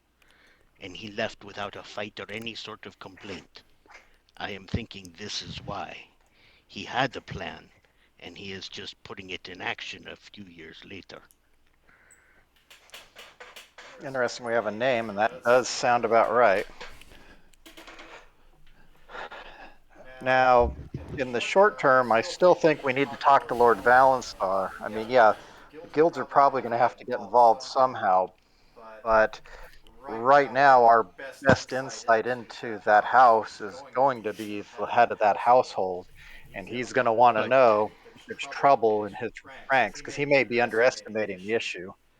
To that yes, end, the other thing we also know is that not only Helena, but the wife are both working in cahoots with the blue sand problem. And if they are both that high up with this Miramar person, then they are not looking to just be criminal enterprise and money and power. They are looking to cause revolution too. yeah, most likely. And You might want to find yourself armed if you're doing that, hence the interest in weaponry.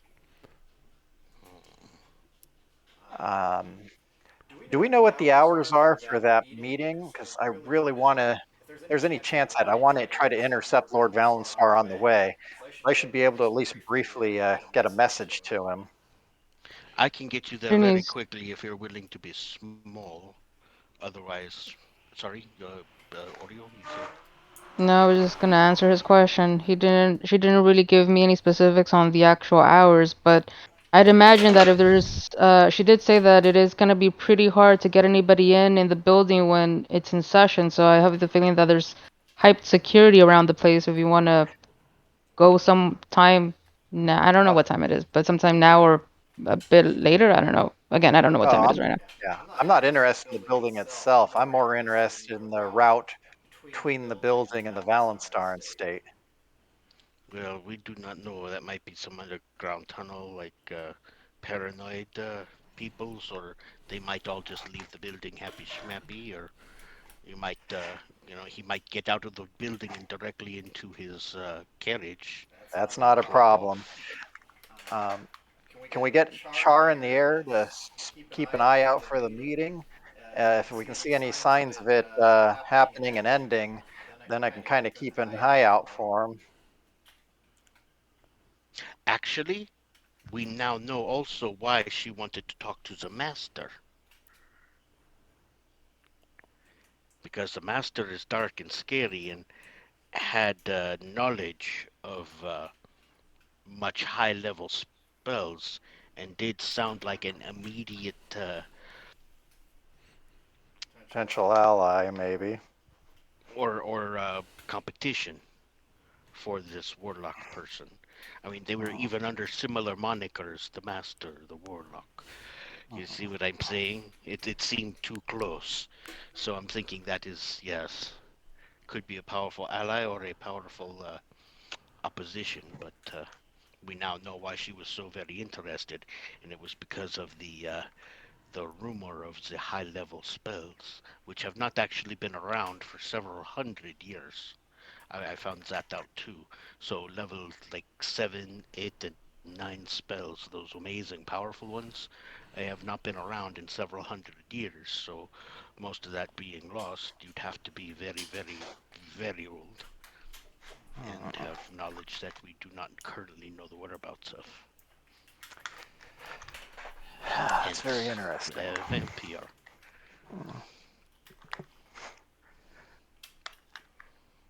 Well, I think, absent any other ideas, I'd really like to try to intercept the Valenstar entourage if at all possible. In fact, given that we've been summoned in Valenstar carriages before, we know what they look like. Right. Ah, I'm assuming they have their own special livery and Yeah. everything, right? Yeah, you know what they look like. So, how about, yeah, again, I think we should get Char in the air, see if we can spot those carriages, see if they're at the meeting. If they are, we can keep an eye out until there's some activity. And then I can keep an eye out for those carriages. Um, and then I should be able to intercept Lord Valenstar long enough to give at least a brief message. all right. I will send Char now, and we can try and catch up. Or if you are willing to become, say, small again, Char could hit you a ride. I want to save that because I don't know how long it's going to take for this meeting to end. Um, I ideally need to be able to use that when I meet him. Very well. In that case, I am going to say we should all start heading out to that area, and I will send Char ahead, and I will have Char scout the city hall building to see if he can see the coaches, and if he cannot see them on the street, then I'm gonna have him swoop through and take a quick check of the stables closest to the city hall building. Okay. So, all right. So, yeah, you sent Char ahead, and I don't think you've ever been there before. So, as you approach, um, you know, I've been in the city for more than 6 months, I'd at least know where it is if I No, haven't you know actually where it walked is. in. You just never been Yeah. been there itself. Anyway, so yeah, you send them. It's in the center of the city. All the big roads go there, so it's not like you couldn't find it. Um, and you see that there's a large set of inner walls, and then you can see that there are multiple gates where these fours are. That lead through the inner walls, and you can see that these gates are heavily guarded. You can see both. You can see soldiers, but you can also see robed figures that are obviously mages as well. And beyond the inner walls, you see a relatively clear area of the city without any buildings. And then right in the center of that, you see what looks like a massive keep. And around the keep, you see various weapons, trebuchets, that kind of thing, as well as soldiers. And it looks like the space in between the inner walls and the keep itself is a killing field.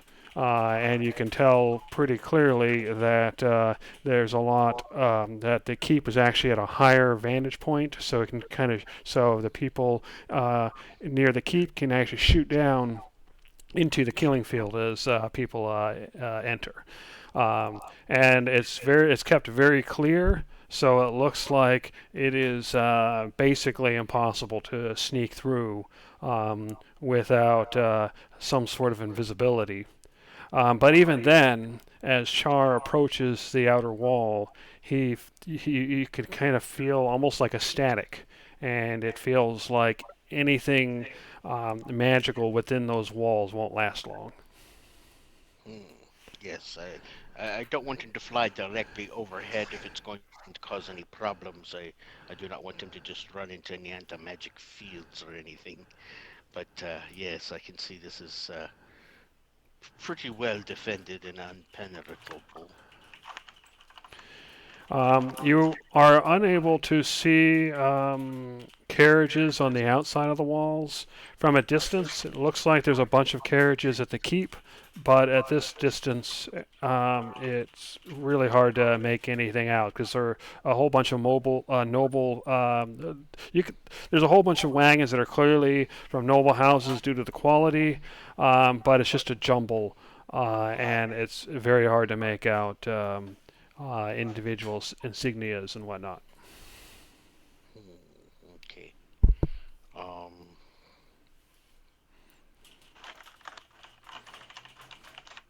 and the keep has one, two, three, four, 5 roads leading away from it. Or four. Looks like 4 roads. Well, actually, there's 4 roads coming right out of it, but then there's a circular road going around it, and more roads going off that circular road. Where's the Okay. Valenstar estate in relation to that place? It's down here. Okay. Okay. So regardless of what road he leaves, there's at the big circular road. He will still have to come to this point right here. Yeah, you would suspect that he would take the big, broad boulevards. So you suspect that he will wind up on this bigger circular road at some point. So even if we cannot get in there, then our best bet to is to intercept him on the way home would be this exact spot here. Because no matter what road he leaves, he will be on the circular road. And the circular road, he will need to come down to here before he can get over to here. Am I looking at that right, or is there breaks and ways to get through the road here?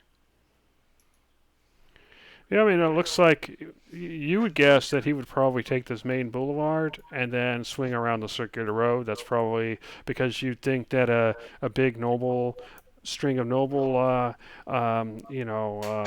people, they're not going to take the small side roads. They're going to stick to the big ones. So there's only a small number of large boulevards in this area. Where are the other Yes. estates? Sorry, say that again. Where are the other estates? There's 311s. So you got various estates around here. You got estates around here, and then you have the northern estates where you have the foreign estates up here. All right, so it sounds like the majority of them are likely to come out the south gate. Um, Yeah, most likely. but yeah, it seems like if we could station Char kind of to the southeast to keep an eye on the south gate and the east and the southeast gate, or east gate, I guess, that would make it easy to see. And if we start seeing the carriages all queuing up to go out one specific way, that makes things easier. Yes, and what I had assumed is if they are this paranoid with keeping the keep safe, they would each leave in different directions and take more convoluted ways home to avoid being tailed. But he would still have to come to this point before he could actually get to his estate. Although avoiding tailing So there that would doesn't be work the. so well because it's so close that somebody in the shop area up high enough could probably watch the whole route regardless. Actually, that is not a bad idea. I can send Char to do some nice big circles, just kind of gliding on the updrafts right over here. And he should have a nice high bird's eye view of when a bunch of the carriages leave. And then once he's out of the main little circle here, then we can get much closer and find the appropriate livery on the appropriate carriage. Just in case, I'm not saying your plan is not gonna work. Plan B. Ragu, did you end up getting any sending spells? I do. I have one. So just keep that handy because I have a feeling that if he manages to get back to the estate and he hears whatever garbage is gonna be hearing from the missus about what We happened want earlier today. I know, we I want know, to I tell know. him before. Correct, but Yes. that's my point. If for whatever reason this plan you guys are coming up with doesn't work, you guys need to be ready with that sending and what exactly you want to send it immediately. Gotcha. So we need to decide what we want to tell him right away. Mm-hmm. Okay. I am open to suggestions. Um, we have urgent news for you, and we have reason to believe we can't trust your family. We apologize for the scuffle earlier. We were suspicious. Something like that. Do you want us to set them up to kind of know who it's coming from? He Sending automatically says it knows. knows who, if the person knows them, they know it's you. Okay. So yeah, it'll identify Ragu immediately.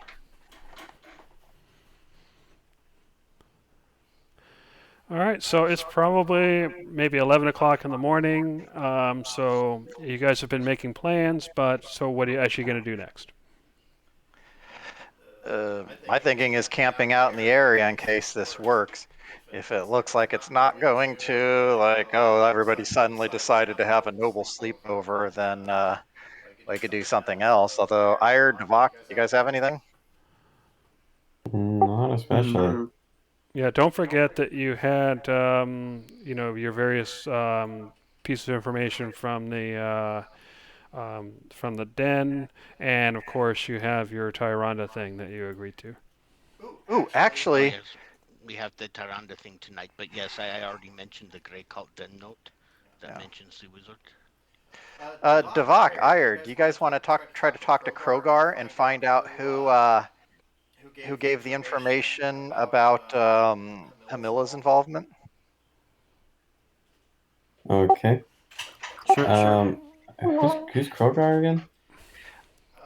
He's, as far as I understand, he's the guy at the Temple of Gadrak who Galen and Ire were working for. Yeah, he's Mhm. Galen and Ayer's contact at that place.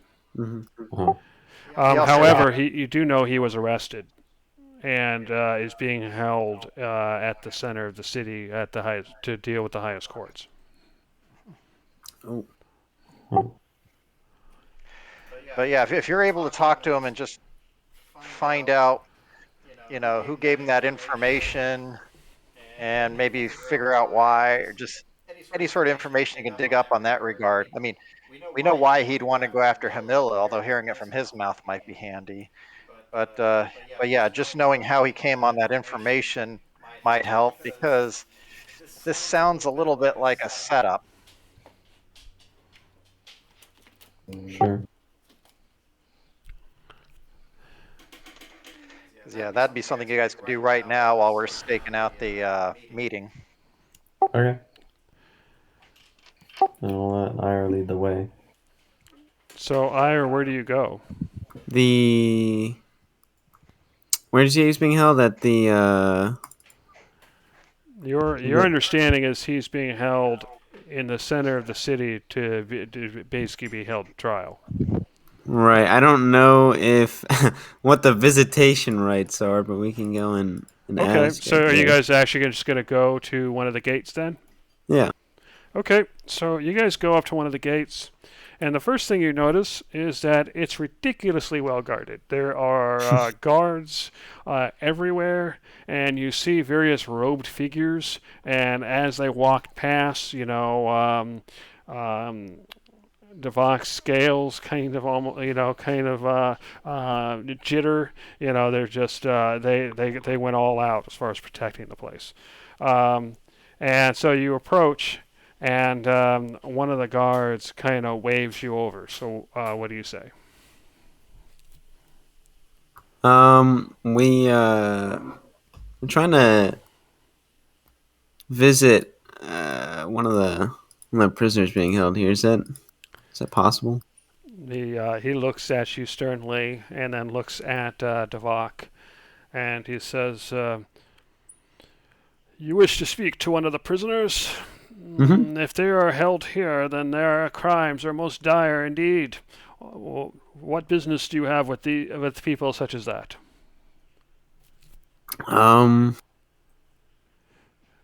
Well.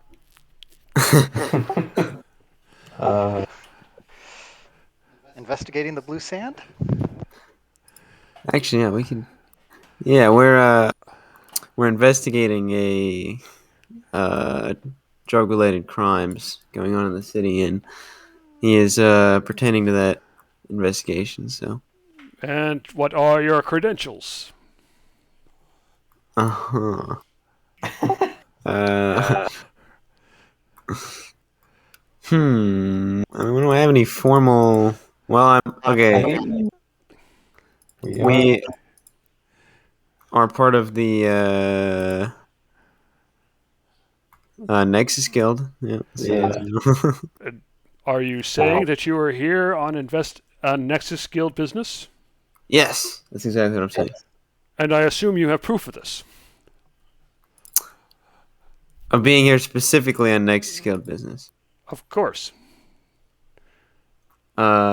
You could be the lowest member of the guild. That means nothing. Have you even presented? Do you even have evidence to present that you are a member of this said guild? Do we? Are there? Do they give out like? I don't actually know. I don't know either. You really don't have anywhere like a badge or anything on us? I don't know. Actually, you would actually have a badge of your rank. All right, yeah, I'll show him my badge. Rank expert.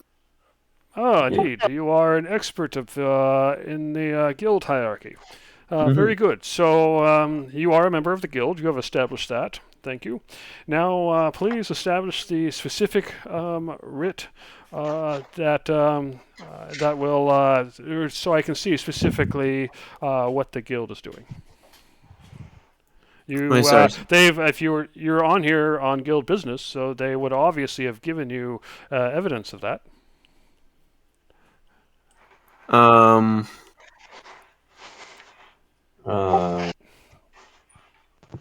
No, come on now. I am busy. See that line? I have a lot to get through. I don't have a specific written order, but I was given a verbal order to come here. You were given okay. Yeah, tell me precisely what you were told. Go to talk with what's his name? I forgot his name. Krogar? Krogar. Regarding the investigation. Okay, go ahead and give me a persuasion check. You have disadvantage. Can I help? You can help to make it normal. Okay, make it normal. Oh no, actually, you can help if you can say something that would actually help his case. So go ahead and say something that'll make his case stronger. Uh, uh, I don't know how specific I'm allowed to be here. How about we just go with disadvantage? Because I don't think I think I'll Alright. damage you rather than help you. Okay, It's okay. I'm pretty good. he's listening. All right, listen. I think you are sincere, but my job's on the line here. You understand? Uh So huh. I'll take you in. You get 5 minutes. You understand me? And All right, that works. Yeah. you will be searched for weapons. You won't bring any weapons in there. And if there's a hint of trouble, you're gonna wind up in the cell with them. Do you understand? Yes. Uh, Okay, so come over here. Search these two for weapons, please. So they search you for weapons. Do you have any on you? Oh yeah.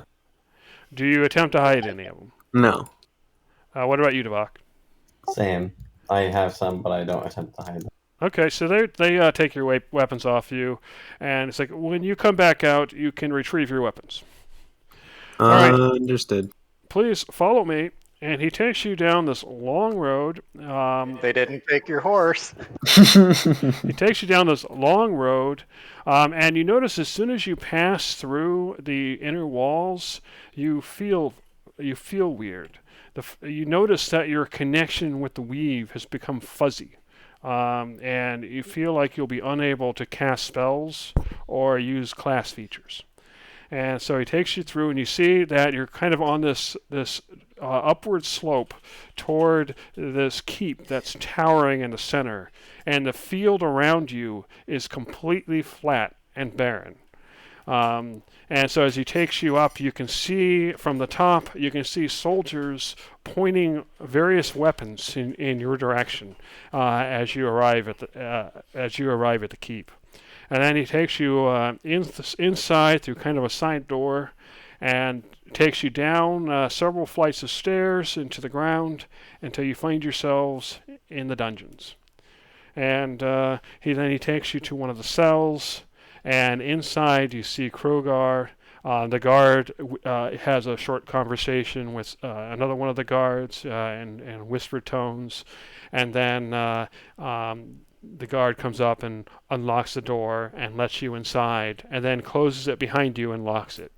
And then he says, 5 minutes. I'll be back to get you. If there's any trouble, you're staying in there. And then he leaves.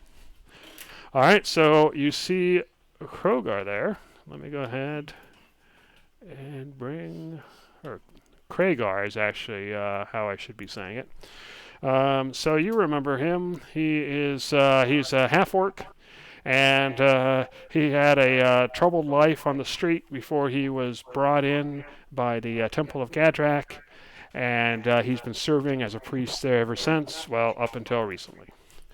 So he's kind of just laying on one of the prison beds, kind of just staring off into nothingness. He doesn't even notice you're there. So what do you do? I guess we'll walk up. Kragar. Kragar. Hey, He kind of looks your direction, and he kind of rubs his eyes. Oh, Ire. Hey, it's really Who's your friend? This is Devon. Fuck. Oh, Devok. Okay. Nice to meet you, I guess. So, Ire, what brings you to these? Don't tell me they locked you up for something. No, it is a little sad to see you visit you here, but no, we're just here on official business.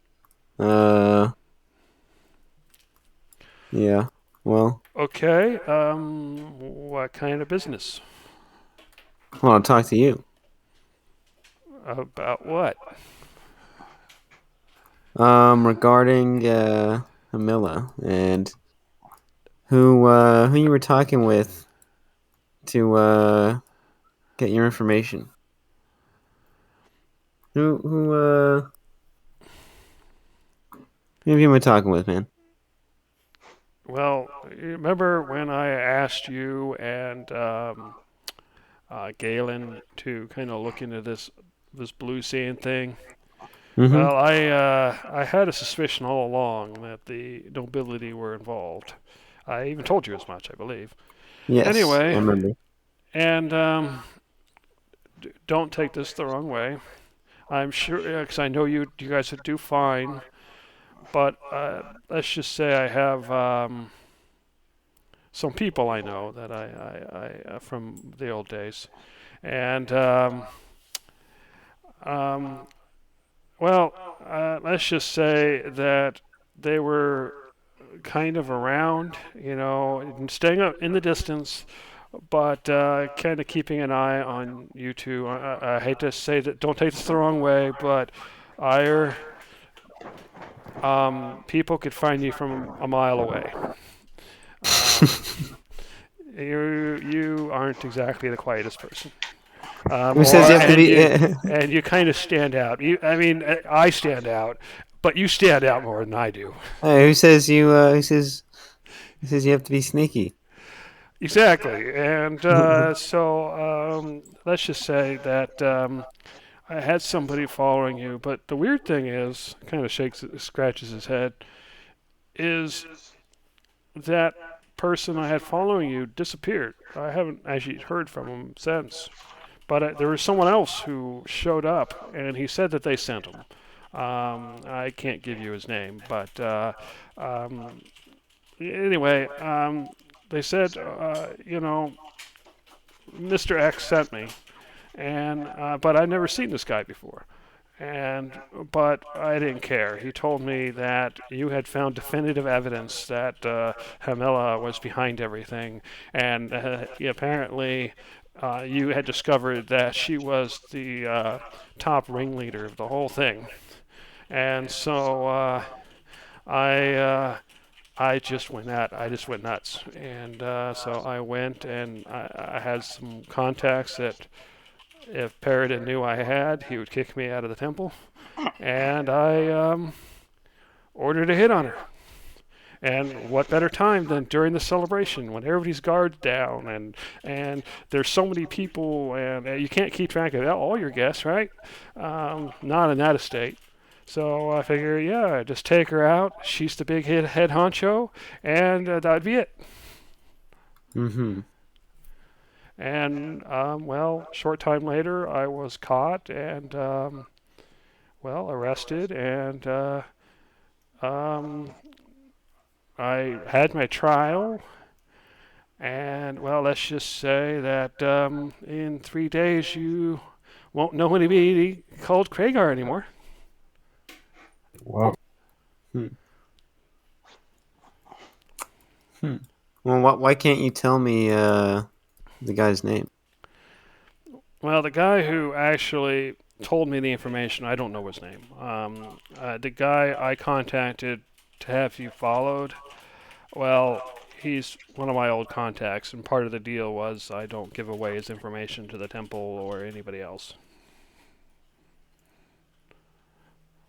Hmm.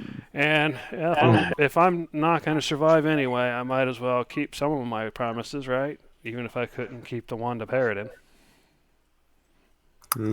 Fair enough.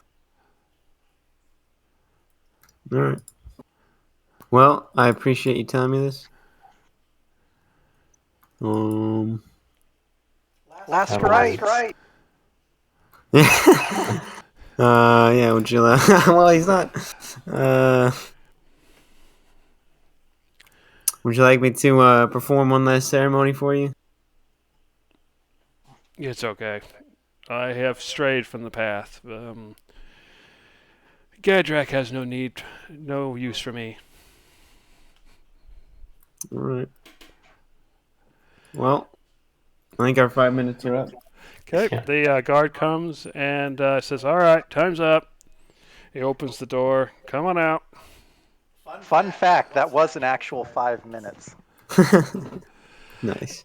And then he starts leading you away. Do you just follow him? Yeah. Okay, so yeah, he leads you right back out of the gate, and as soon as you're outside the those inner walls, past the killing field, you instantly feel better. You feel your connection with the weave return back to normal, and you can now cast spells and use class features again. All right. So that would be everybody then. So I'm assuming that after everybody does all their things, you meet back up. Um, well, they would have been doing that while we were spotting the, well, at least while some of us were monitoring the meeting for departures. Okay. So yeah, it's probably noon about now, and there's no sign of the meeting ending. Um, I think I'm going to hold out until, actually,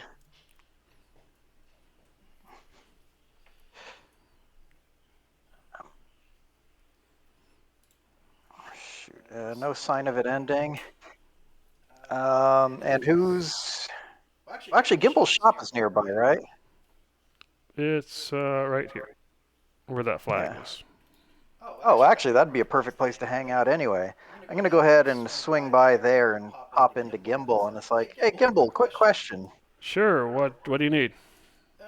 Since you're near the city seat and all that, you know what's the latest that they normally conduct business? Oh, this is like their week long intense thing they do like once a year. I think each day they end around 6. Perfect. Okay. I think I'm up to wait in the area for that. Shoot, does anybody else have anything that needs to be done during this time? No. And I think Taranda's stuff was typically around 7 o'clock, so we'd still have an hour buffer. Yep, Um, All right. just out of curiosity, what time is it now? it's about noon. Noon? If we're just hanging out, I've got 4 hours at Gimbal's shop. Yep, he's definitely willing to train you for 4 hours.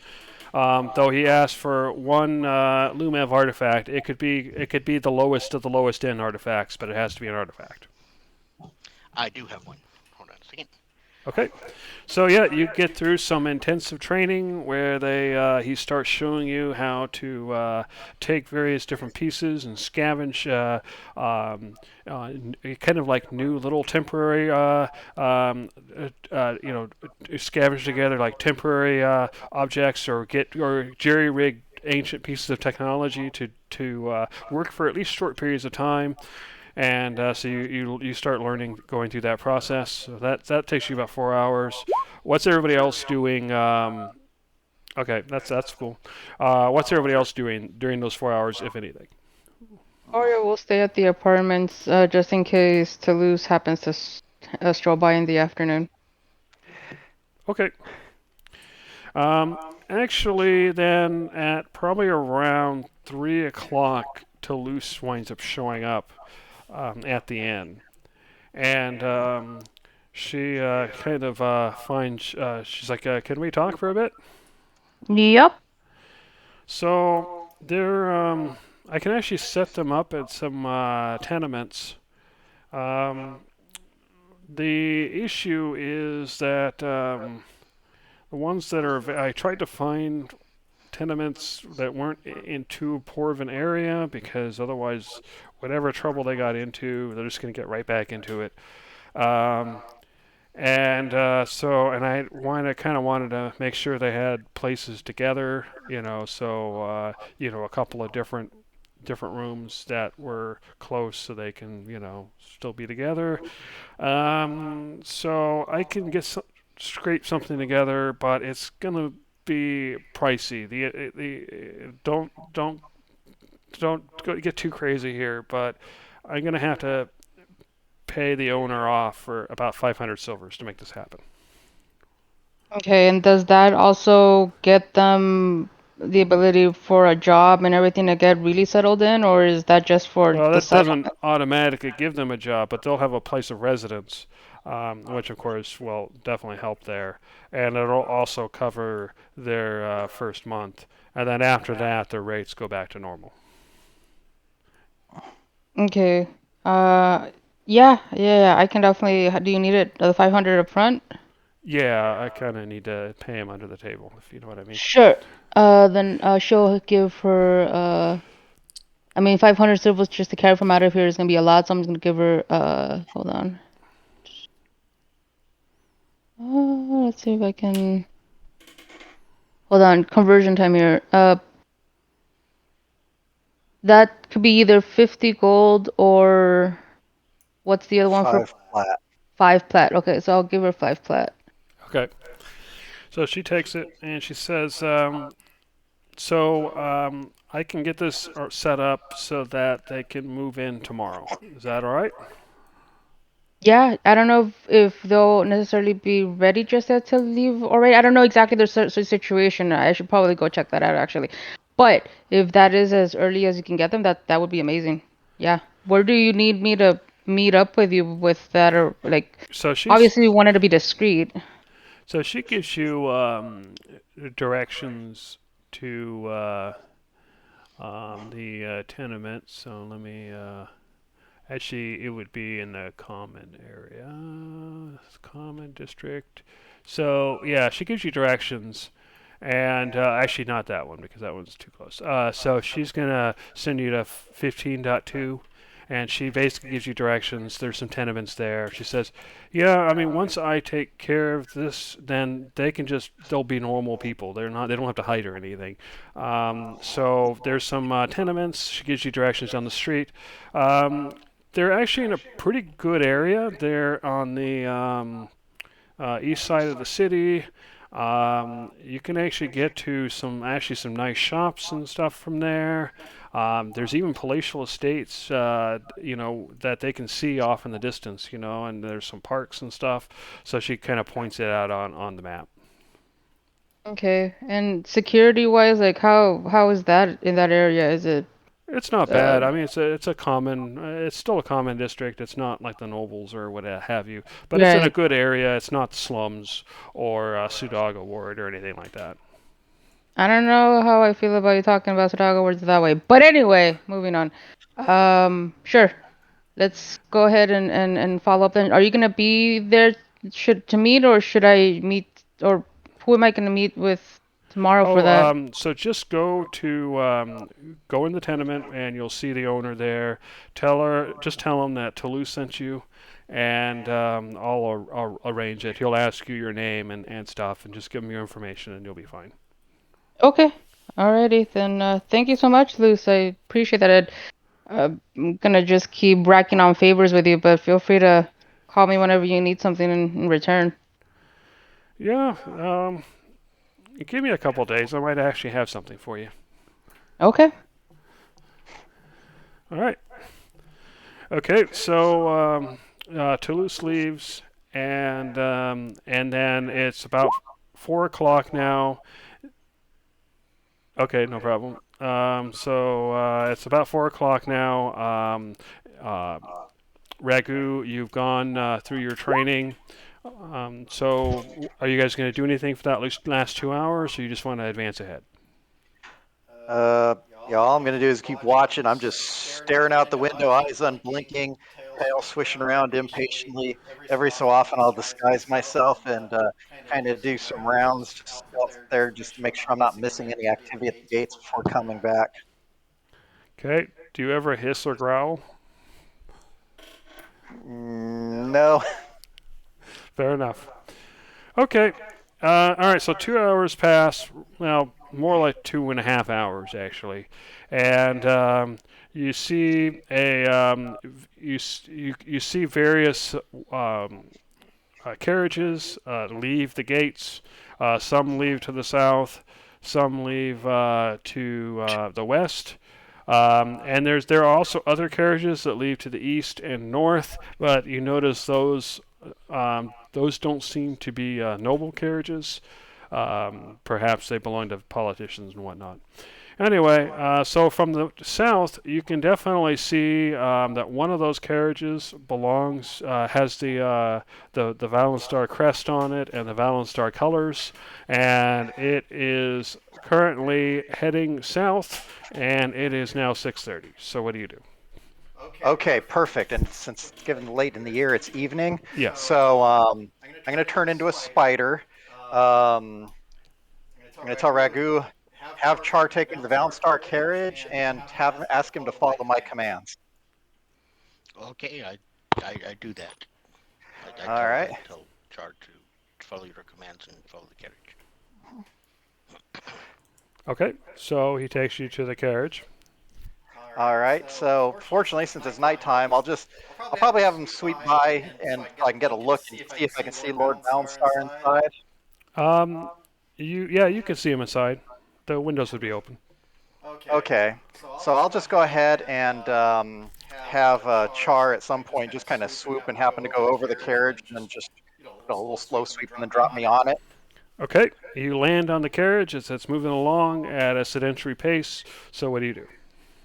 Okay, I go ahead and just crawl around the side so I can actually see Lord Valenstar and say, Okay, go ahead.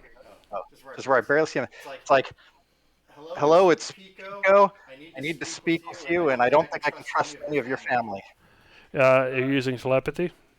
Yes. Okay, you go to speak telepathically, and it's almost like you're yelling at a wall. There seems to be some sort of shield protecting his mind. Oh my gosh. He does look at you, though. He looks at the spider, um, and then you see one of his fingers twitching. What do you do? Um, I'm gonna. Tap dance. Shoot, how do I want to do this? I'm gonna get out of sight for a moment. Is there any sort of window where there's still glass? Yeah, I mean the windows are made out of glass. Yeah. Okay, I'm gonna try to get to a point where I can see well, and I'm gonna go ahead and start spinning a web, basically just laying it right on the glass and start trying to write the word Pico. Okay. So eventually he looks at it, and then you see him soundlessly chuckle, and then he opens one of the windows. All right, I'm gonna go ahead and try and climb in then. Okay, you climb in, and then he closes the window, and then he just like kind of stares at you. First, I'm gonna try the mental. Can you hear me now? What are you doing? I'm asking mentally if he can hear me now. Oh, you say that, and then the shield seems to disappear, and then he says, then he nods. Oh, apologies. I didn't want to be seen. We have urgent news regarding Hamilla, and we have reason to believe that other members of your family cannot be trusted. We requested an audience with you last night, and we were directed to speak with your wife instead of yourself. Okay. You then hear a voice in your head, and it says, I was unaware of such a request. That was exactly my fear, because we delivered it last night at our earliest, and so that would have been plenty of time for it to end up in your hands, even if you were occupied today as you were. So, to try to get through this quickly, related to your request earlier, found out why Hamilla was targeted. It turns out that she's behind the blue sand drug distribution. She's actually considered one of the major patrons of that organization, although not the most major. And as you say that, you feel this kind of rumbling in your head, and for a moment, you feel like your head's going to explode. And then it calms down, and in the process, you lose one hit point. And then he says in your head, "You you can prove that, yes." Oh, did that kill you? Well, it doesn't kill me, but that's enough, I think, to knock. Let me see if the spider form can have more than one hit point. If it does, I'll roll for it. Okay. Depending on the spider, you can have up to 3 hit points and still be a standard spider. Spider. Yeah, it's a D4 minus 1. Okay, go ahead and roll for it then. Okay. Okay, so that puts me from 2 down to 1. Okay. Okay. And he says, "I assume you can prove this." You can sense the anger in his voice. we have documentation taken from Kensing's Carpentry with her name specifically on it, listed as a major patron, and then another one with her initials on it, documenting the plot. I And the Grey see. Cult. And who have you told of this? Only my fellow party members. It would be a fool to deliberately try to make enemies with the most powerful house in the city, and even regardless of that, I would not have wanted to jump to any conclusions. So we wanted to get more information about that. And also, I know that, I mean, I can't say for sure in your case, but, I mean, you know how it is. Nobles can sometimes have their under the table dealings. And so, that sort of thing can happen. But in this case, doing some investigation about the sand itself, we found out that this stuff is a lot more serious. You're familiar with the Grey Cult? Um, they're trying to use this blue sand, among other plots, to try to destabilize the city. Basically, the drug can cause people to become eventually become violent, and they were looking to cause wide-scale civil unrest and potentially topple the government this way. They had a plan to poison wells, to cause a plague through some of the lower districts, but then in a certain strategic areas to also cause similar effects as the blue sand, basically cause a great deal of instability. So it is troubling to find a member of your family tied to this. This feels more severe than normal. But even so, we're bringing this information to you first. So, as you're speaking to him telepathically, you can see him staring at you, and you can see that his eyes are glowing, and his teeth, you can see fangs sticking out of his mouth.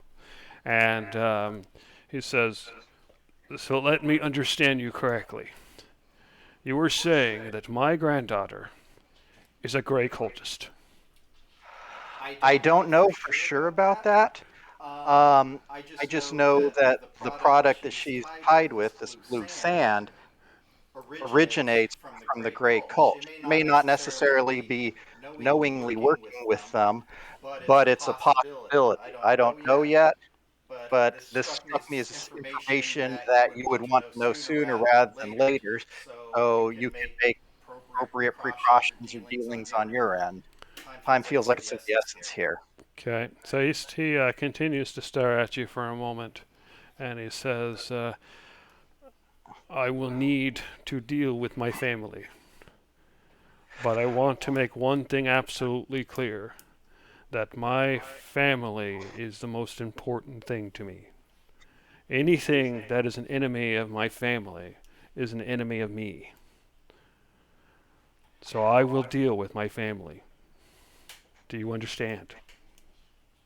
I absolutely understand. Then please make your exit, and I will, when things are more calm, have you have you taken before me as and give you a proper audience. Oh, I do have just a few more things to cover. Well, I guess actually you probably covered the first one there. Is that ideally for any future communications, we'll need to be able to make sure we can contact you directly and bypass anybody else, since we can't necessarily trust your family. Do you Um, have? Can you store something? Store something? Yes. He pulls out a pearl and he puts it down. Can you put this Char's somewhere? still on the roof of the carriage. If it's a normal sized pearl, I should be able to grab that. I'll stand it up and hold on to it. Do not lose that. That pearl is 600 years old. With it, you will be able to communicate with me if I am available at the moment. Thank you. I will guard this with my life. The second thing is, we did end up going to the meeting, the audience with your wife, which did not go well. But based on something we overheard, it sounds like I don't know if she has direct knowledge of anything Hamilla might be involved in, but she was going to try to deal with Hamilla's problems. So I feel that she knows that we've been an obstacle and is He nods and he says, "So, I suspect had you stayed, I would have found you in the dungeons." mm, that makes me glad then for the next part. I apologize in advance for this. Unfortunately, things did not go well. I did have a bad feeling about everything, and I wasn't the only one in my group. And the situation felt so odd, especially since you had a butler there that had these apparently very fantastically powerful artifacts on him, some sort of large green cufflinks. Doesn't seem like the place of a butler to wear something like that. So Worry not, that butler will cease to exist soon. Those are you did not take those artifacts. I hope. we did not take them from the property. We did take them from the butler. We actually ended up accosting him because we were we knew we couldn't trust anybody other than yourself, and the situation was feeling more and more odd. Well, So that is good, because had you stolen those artifacts, that would have been unforgivable. I made it a point to tell my fellow companions not to take them. If we somehow did have them in our possession, I swear upon my own life that any such items would be returned to you. The only reason to take any such items even temporarily is only to try to preserve your best interests. And ideally, that situation will never happen again. If it does, though, I will make it a point to inform you of any negative activities we have with your family, so you're always working with the latest knowledge, and we can make sure to make things right as soon as possible. I see. You have given me much to think on. I will have you summoned at when I have the opportunity. Okay. All right. Thank you very much for this audience. I apologize for the circumstance and for delivering so much bad news. But given how much is at stake and the potential harm that could come to your own house, as well as the whole city if this destabilization should happen, it's just too important to delay. He nods, and then he opens the window. Okay. Have a good evening. And I go ahead and climb out. Oh, I'll clean up my pico web if it's still there. Okay. And then if Char's been tailing, I'll ask him to pick me up and drop me off at Gimbel's. Okay. So Char comes Char by, picks you up. and he picks you up, but you can see that Char is smoking a little, and is also down by 1 hit point. Okay.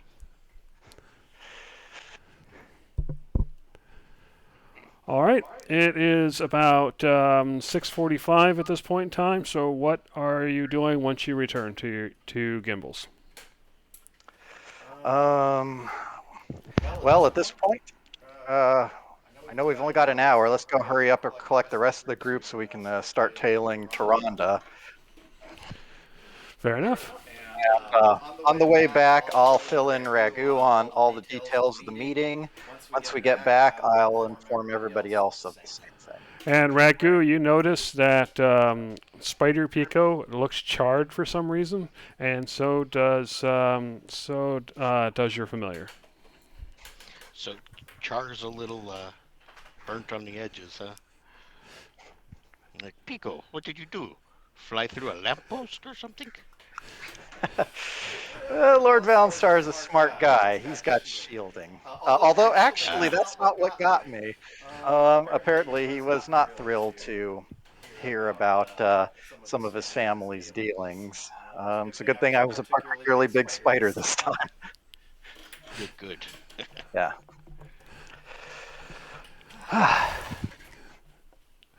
Alrighty then. You guys all get together. Where are you gathering?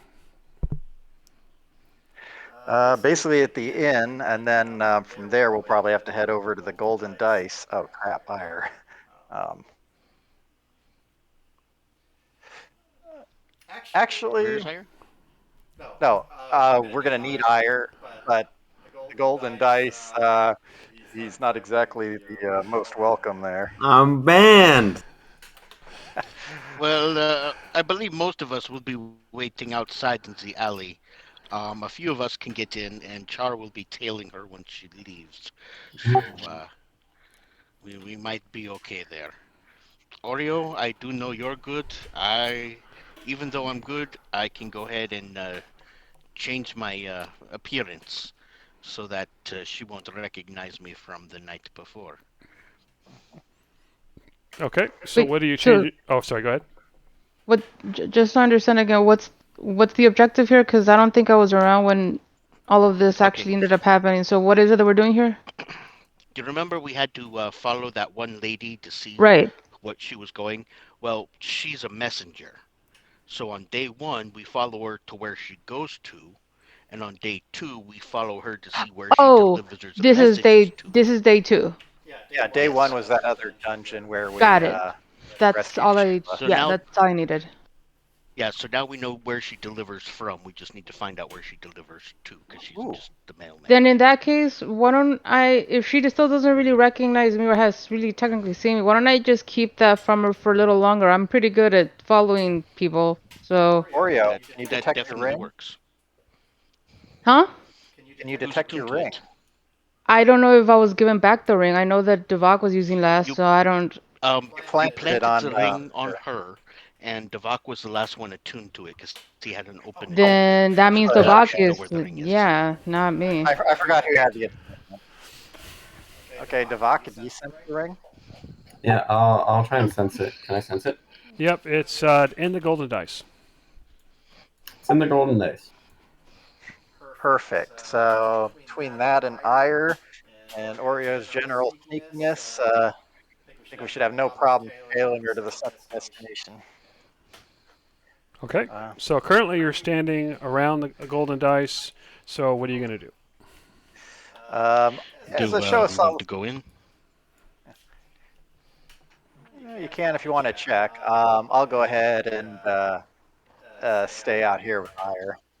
I was gonna be out here because I'm not gonna go in and I'm gonna just follow her once I see her get out. I was going to be Oh, out here too. All right, So are you I well, going will in, Ragdu, change or my are you form. waiting outside? Pico, can you be changing your shape and form without expending too terribly much energy? I can do some things. Why? Well, it would expend much more energy for me. Why don't you look like a normal average person, go inside, have a cup of tea, and just watch to see who she talks to in there? Hmm, Damn it! I really wanted to confront the bouncer. All right. Next time, my friend, next time. All right. Let me go. Well, I'm gonna go get some rest. Have a good night. And I'm gonna go walk off and then find somewhere quiet. And then I'm gonna come back as I guess a calico pattern cat. All right. I thought human, but okay, another kitty. Mhm. Oh, whoops! Something happened to my. Oh, you were gonna move me. I thought I was gonna be walking up to the bouncer. No, I was just going to do that. Oh, okay. But I was trying Uh, to click on you, and you kept moving. Go ahead. oh, sorry. All right. I'm gonna walk up to the bouncer and I'm gonna go ahead and show my trinket. I haven't seen you here before, have I? Have you been here? Uh, it's been a very long time. I can't say I recognize your face either, but I travel a great deal in so many locations. Okay, All blurs well, together. go on in then.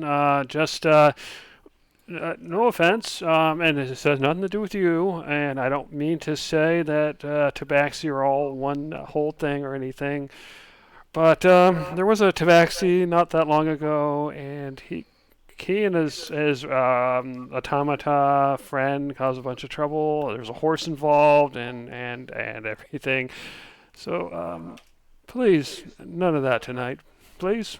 I want to have a nice evening and go home and have a regular day. Oh, I will definitely have to talk to the bartender about this one. This sounds like quite the story. I live for these stories, not creating them, just hearing them. This is why I love traveling. All right, I am going to go ahead and move you, and you should see the south. Yeah, so you should be on the bottom part of the map. And as you enter, you see Delore and his girlfriend here again. Same seats as last time. Well, I don't know them, so I'm just going to go ahead and ignore them. And I'll go ahead and step up to the counter. Oh, what can I get for you, sir? Just an ale, but your bouncer had the most fascinating story. I must hear this. Apparently, a crazy event with a horse? Oh, geez, don't even bring that up.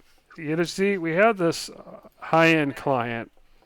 She doesn't even belong in a place like this, if I'm honest. But anyway, she pays good money. Just between you and me, she belongs to a noble house, although nobody's supposed to know that.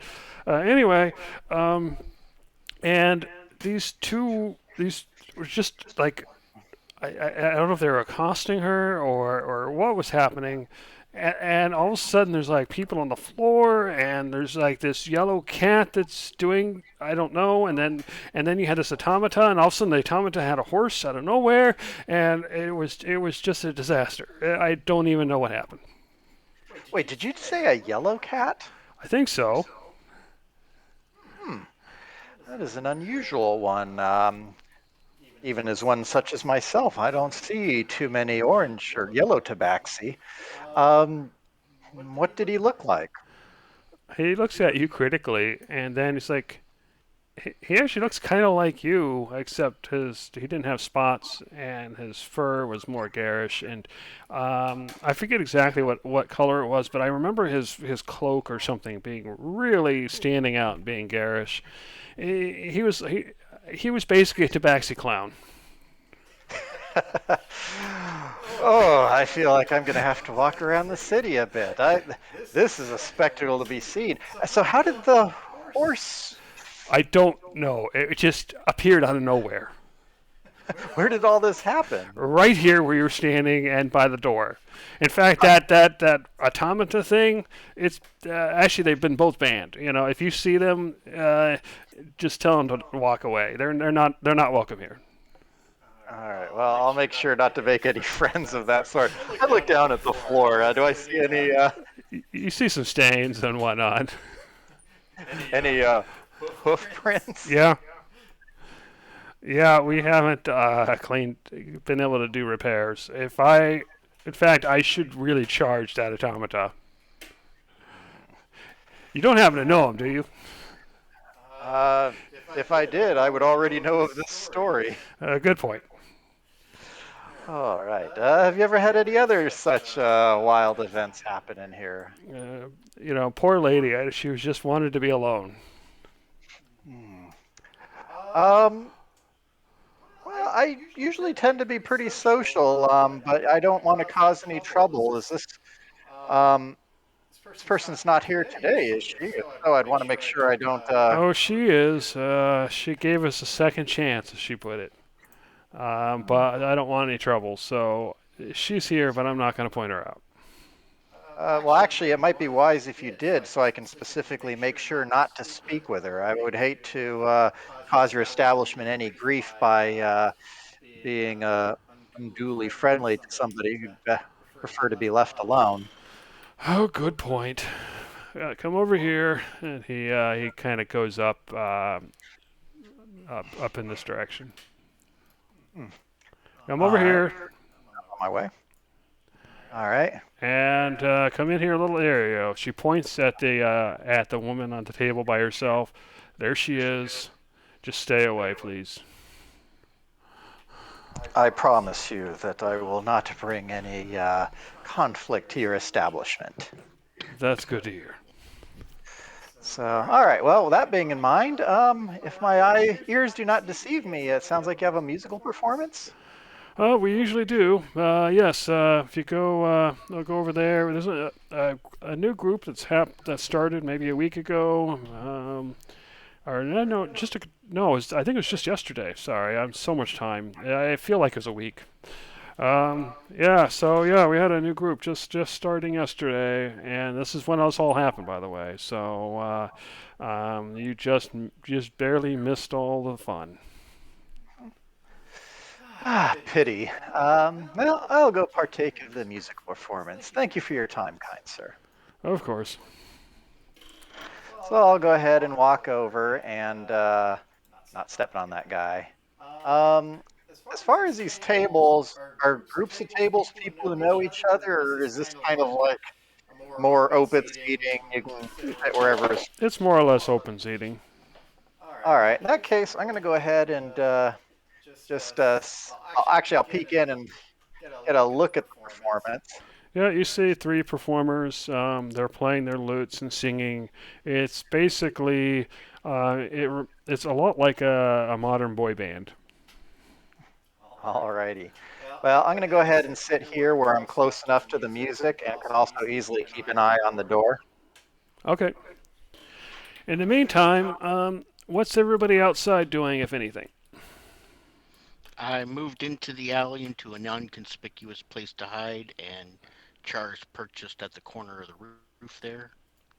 Yeah, I'm doing something similar against the wall of a random home, just kind of chilling by myself, keeping an eye out to the entrance and the other areas just to see if. Because I mean, no one's told me that this person changes any of their physical attributes or anything. So I remember the way that individual looked, and that's what I'm trying to spot for. Fair enough. And Devok, what are you doing? Kind of just hanging out, you know, Okay, yeah, kind of hiding like them, but we're pretty much just chilling. I'll just chill next to Ragu. Okay, fair enough. And Ragu, what are you doing, if anything? Oh, sorry. I mean, I you said told me. I meant to say Ire. Thinking about if a horse would fit this situation. Maybe. Okay. But I'm not gonna summon him yet. I'm just gonna hang out Okay. over here. Fair enough. All right. So back to you, Pico. So you're sitting. People, there are people who come in and leave and change seats. The singers go through a couple of songs, and then at some point you hear a loud sigh as Tyrande kind of walks through the door, and you can tell by her expression that whatever she's gonna do, she doesn't want to do, but she starts heading out, stops by the bartender, and you hear and she whispers to him. You can't make out much over the noise, but something about at least I wasn't accosted, and I'll be back next week. And then she starts heading for the door. So what do you do, if anything? I'm just going to watch that. I mean, we've got confirmation she's here. Devok would be able to see that she's on the move. Everybody should have this well in hand. I'll just finish up my drink slowly and then I'll catch up to them. Okay, so I'm gonna go ahead and oops, I deleted you. Devot, can you sense the ring? Yes, I say that she's leaving right now. All right. I'm going to send Char after her, and we can follow very far behind like we did last time. And I am sure my friend Oreo will be able to keep much closer tabs on her from a much better vantage. Yeah, I like to stay 30 feet or so behind her using stealth. Okay, in that case, go ahead and give me a stealth check, and I will take you to the other map. Does it make sense for this to still be tailing or camouflage? I mean, they're both the same bonus, but I'm thinking like if I'm trying to stay hidden, that it would use camouflage over tailing. But in this circumstance, what would it be? I'm Actually, I this think is this the is most actually, literal example of tailing. Okay. yeah, I was gonna say, tailing because you're moving, camouflage if you're standing still. all right. So anyway, you let's see what you got. Okay, 22. So yeah, you guys tailor, and you don't have any particular issues. You're able to stay 30 feet behind her, and she doesn't Everybody seem to. else is 100 feet and around the corner. Okay, and she doesn't seem to notice you. You do see her kind of wandering back and forth down the streets a bit, and you do have to work a bit to actually keep her in line of sight. But eventually, you wind up in approaching the Guildhall district. And as you approach, I'm going to go ahead and take you to the map. All right. So as you approach, you see her kind of walking this way, and then she goes around the corner into some sort of alley. So what do you do? I still want to use that 30 feet kind of distance, but I don't want to go straight into the alley. I want to just keep going straight down. I just want to keep seeing further down what's going on. Okay. So as you're moving, you can see there's a couple of people in the streets.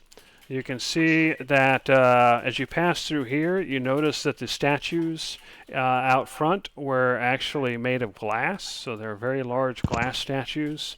You see a sign here where the Glassware Guild. You see a sign here that says, hold on, Red Carpentry Guild.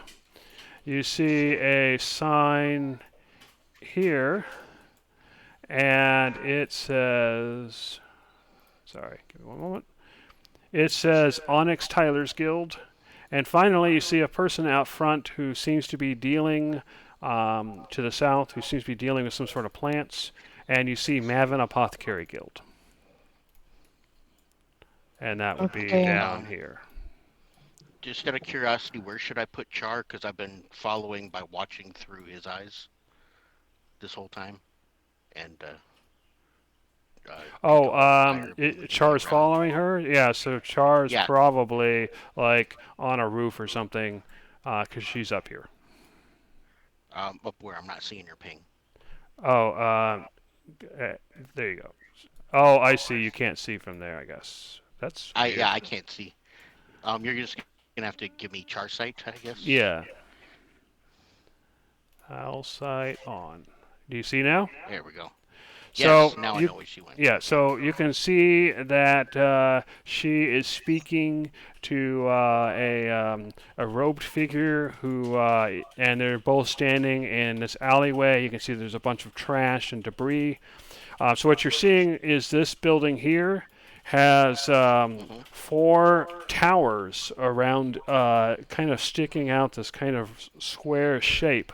And the towers actually kind of overlook the streets. And if you look inside, every once in a while you'll see a face looking out one of the windows, and then you'll see it disappear.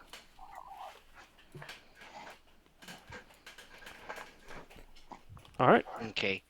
And I'm describing this all as I'm seeing it. I can talk, I just can't hear or see, but they can lead me around and they know I'm talking and they can squeeze my shoulder or something when I need to react to them. Okay. So I'm describing the guy in the robes. Does he look like gray cultist robes? They don't actually. They're kind of dark. They're much darker in color. But being that it's actually nighttime, it seems like they blend in better with the shadows. Your owl can see in the dark, which is the main reason why he can still make them out clearly. Okay. All right, And Char, hear Oreo, what they're where are saying? you? I'm sneaking around through the back, just to kind of curiously see if there's Okay. any sight. So yeah, so you go around, you see that these are some sort of back alley behind the large buildings, and you can see smaller buildings, um, perhaps workshops, but definitely in much worse shape than the main buildings. But you seem to be on the back side of all those buildings. This is all trash-ish in the Yeah, piles in the back, right? I like to just make myself just blend in as much as possible, dirty myself up a bit, like next to it, just kind of seem like I'm, like a drunken guy. I just, slumming it up in the back here, trying to be as low profile as possible. I guess now I would have to roll camouflage just to blend yeah, in. yep. Okay. Um, Okay. Yep. One of the bums kind of comes out of an alley and approaches you, and it's like, "Any good spots?" yeah, I just point down the aisle to some barrels or something, just kind of point, making it seem like that seems like a interesting spot, but I'm just a little too out of it to respond. And he just goes off toward wherever you pointed. Oh, sorry, that over Yeah. there. So he just goes heads off toward the barrels. All right. So Ire and Avak and Pico, what are you doing?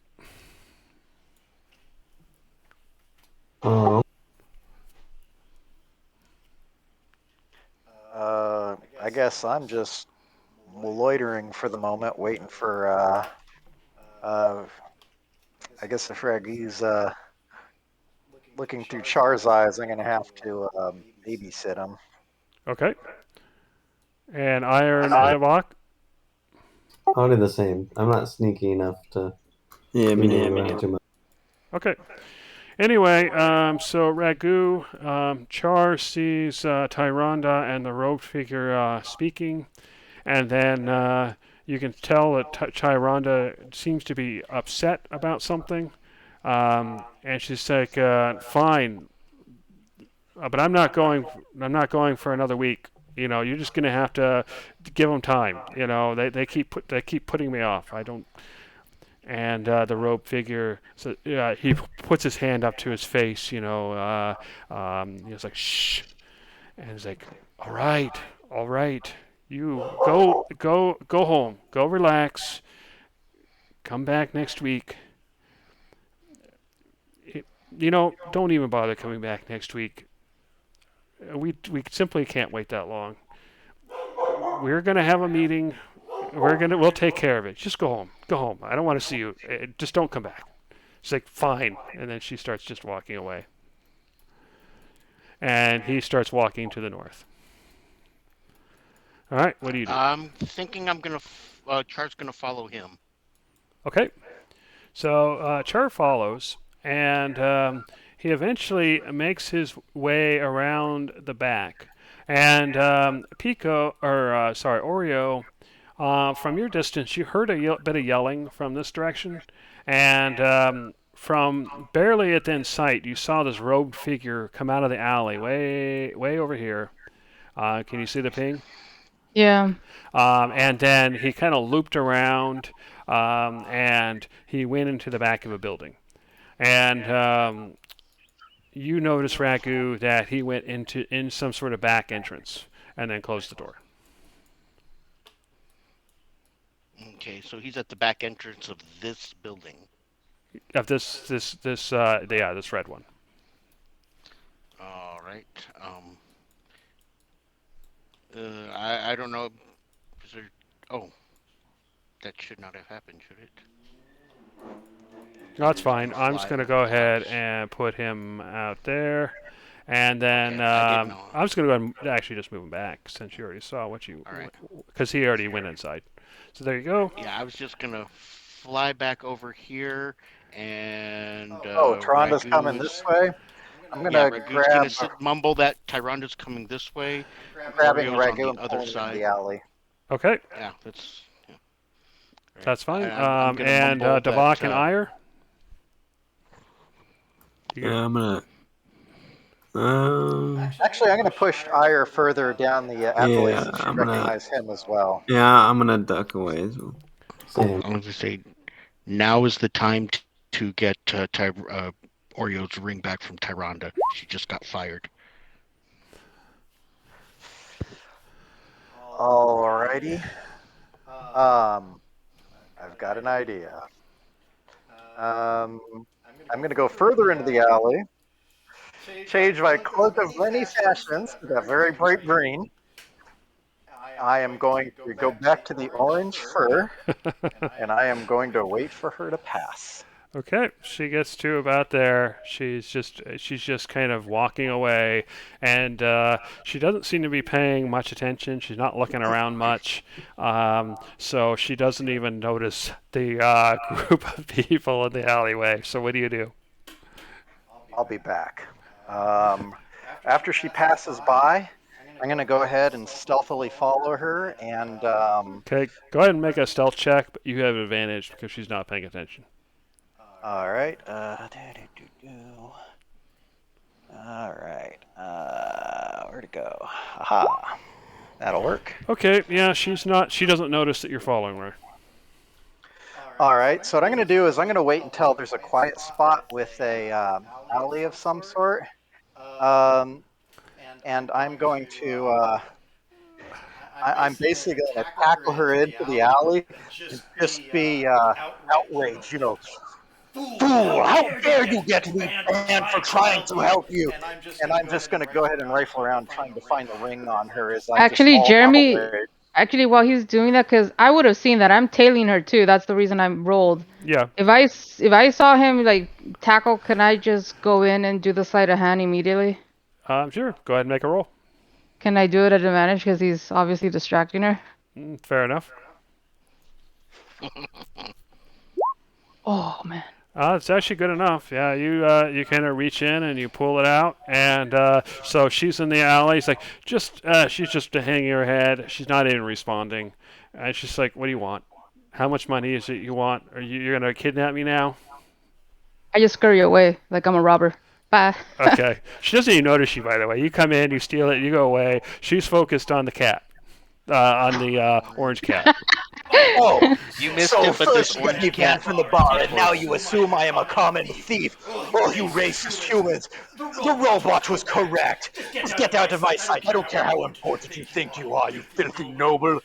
Be gone! And I just run off down the alley. She kind of shakes her head and she kind of slumps away. And you notice where she was standing, the ground is a little bit wet.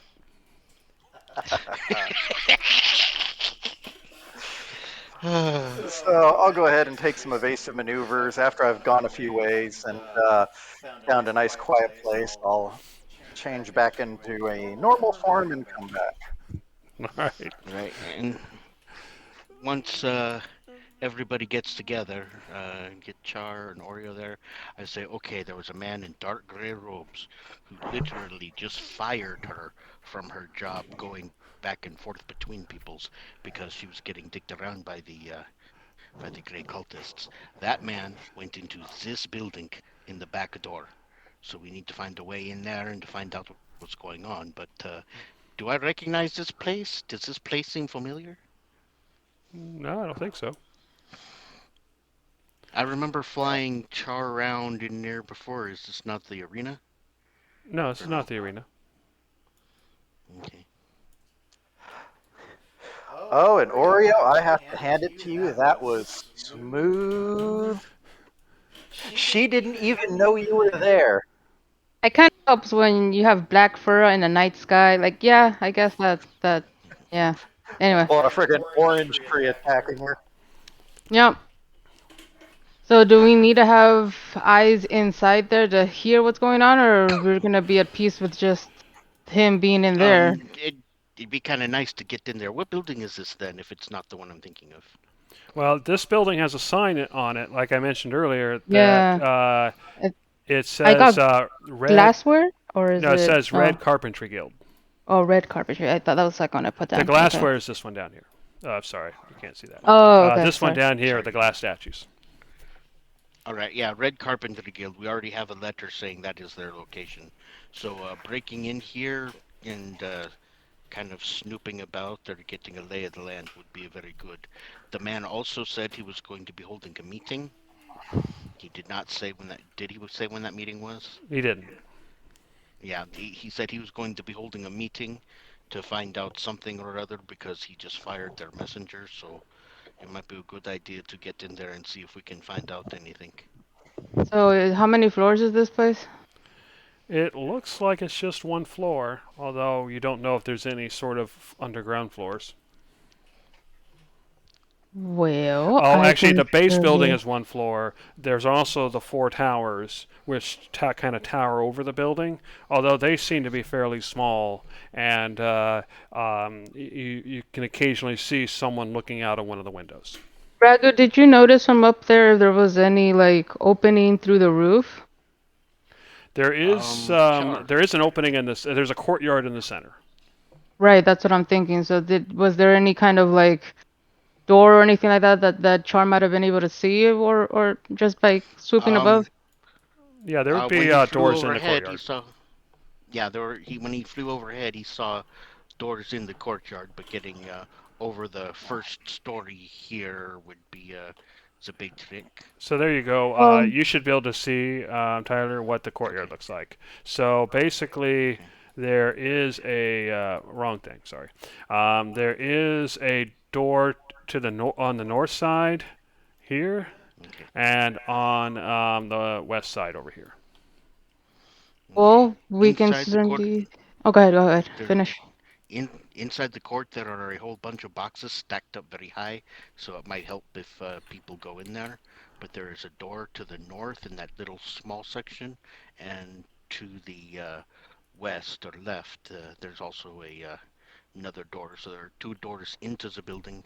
If you can just get up onto the roof, which I doubt would be a problem for my little kitty cats. Yeah, I don't think that will be the issue. I will say that since we've got the ring back and we don't really have any time to reattune or anything, maybe Devot can be the point of attention here. I'll keep it on me so that everybody is aware of where I'm at all times. And Devok, if you see or you sense that something's by throw the ring up in the air or something like that, that I'm in trouble or something. So that way Okay. everybody can kind of come in. I was gonna say if you didn't mind, there'd be much. Char was just going to be like sitting on your shoulder as you slink. Yeah, I mean, does Char have to roll though for stealth, Jeremy, if he's coming with me? Not if Like you're if not yeah, If not if he's you on your shoulder, he doesn't. He just has to not squawk. yeah I have a yeah got he it. couple of cannot thoughts. squawk. Right, he's a He's familiar. I would highly hope not. trained. Yeah. Yeah. Okay. So then, yeah, sure, go ahead. But I figured either way that having the ring as a backup is still worthwhile. So, Yeah. And if you uh, have to, you can plant the ring on the other guy, so we follow him maybe if you have to. uh, well, let's take it step at a time, because I Yeah, mean yeah, things just escalated pretty yeah. quickly. Just a maybe. Keep it in mind in case we need to. Um, Right now we're completely just winging it. We don't have anything more than we just now found it. So yeah. yeah. See how you do. Pico, can you help me just climb to the top here, just because you're pretty good with the climbing skill, and I want to make sure that I do this pretty quietly. Yep, I just want to go over a couple of thoughts first, though. Yep. Go ahead and do that. One, I'm just gonna move the character for just now. okay. One is that since this is another cell, um, it's We don't know if the robes were different. They were not the gray cultist robes. This might not be a cell. This might be the head of the snake. okay. Well, that's even worse. But anyway, well, that actually kind of sort of leads into my next point. Is well, assuming it's a cell or something, we're probably want to be discreet for time being, like we are now. But at some point, we're going to need to fight. And which leads me to the next point is, well, A, they've got an altar. We need to find that first. But based on what this said, that they don't have time to wait. They'll what, do it themselves or something? What do we know they were trying to do at the other location that they didn't finish? They were Make a new trying to altar. make they were trying to make enough altars because they need multiple ones. But think about how much trouble they were having. Maybe they found that first altar. They're trying to duplicate those and haven't succeeded. There The may other be a problem they were possibility that there's an altar that's, well, either they're trying to make one like, or they're going to start, or they haven't finished one. Okay, that is possible. The other problems they had was their distribution supply was going too slowly for the Warlock's liking, so they could be arguing about blue sand distribution and upping it. So, I mean, either way, we need to find out what's going on. If we can get the meeting time, anything we can find. We're now just fact hunting. So, One thing we might want to do is if we can get one of them alone, try to kill them, find out if they can regenerate. Because if they don't, then we're a lot safer than if they do. okay. So let Oreo get in here first and do a little scouting around, and then maybe she can find a way for the rest of us to get in who are not so stealthy. Agreed. Could work. Okay. Let's see. I'm going to We go better ahead do it and fast because he just disappeared in here. We don't know when he's going to leave or if there's a yeah. secret exit to this place. Yeah, I'm going to follow Oreo to, let's see, I guess she's down the alley here, to help with the climbing. How high up are you going? To the roof? I don't All know right. how tall is the. He said it was one store, one Yeah, one this store only, main but it's part is one story, yes. yeah, but so but I don't know how much of the overhang sticks out or anything. Yeah, So it is a decent overhang, so there is a climbing check involved to basically climb over the overhang. Overhead? There's actually a fairly narrow gap in between these. So, okay, Oreo, can you stand under the overhang? And I'm going to throw my rope on. Wait, how big's the overhang on the other building? It's probably about as bad. So they're both overhanging. So the actually alley is a little bit wider than what you're seeing. Is one roof taller than the other? This one would probably be taller for the basic roof, although the towers are taller. How do I want to do this then? Oh, actually, this isn't a problem at all, necessarily. Okay, I'm going to climb up this wall till I'm above roof level here. Okay. And then based on that, do I see any good grappling hook setups or anywhere where I could hook the hook up? Well, this central piece here, the roof kind of peaks. It's fairly thin, so if you can throw it so that it catches on there, it'll probably work. All right, I'm going to cast Mage Hand and then bring my grappling hook over and snag it on top of the roof there. And then I'm going to go ahead and tug on my rope a little bit to make sure it's secure.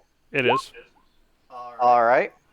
I'm going to go ahead and lower the rope down. And just to be on the safe side, I'm going to actually grab the rope and climb down myself, just to make sure it's sturdy. Okay. Yeah, it works fine. The building itself seems to be in pretty good condition. All right, this should get you over the top. sweet. Thank you very much. So climbing up, no check. Yeah, you got a rope. So what I'm going to go ahead and do is I'm going to delete you and move you to the indoor map. How dare you delete me, Jeremy? Actually, yeah. So you basically come over the top, and you find yourself. I need Basically, visibility. Oh, there you go. Now I got it. yeah. Okay. So you basically climb over the top of the roof because there's no openings in the roof, and you find yourself in the courtyard. Okay. Char's with her in the courtyard, Yep. but I just lost everything. Yeah. Let me go ahead and just put Char over there.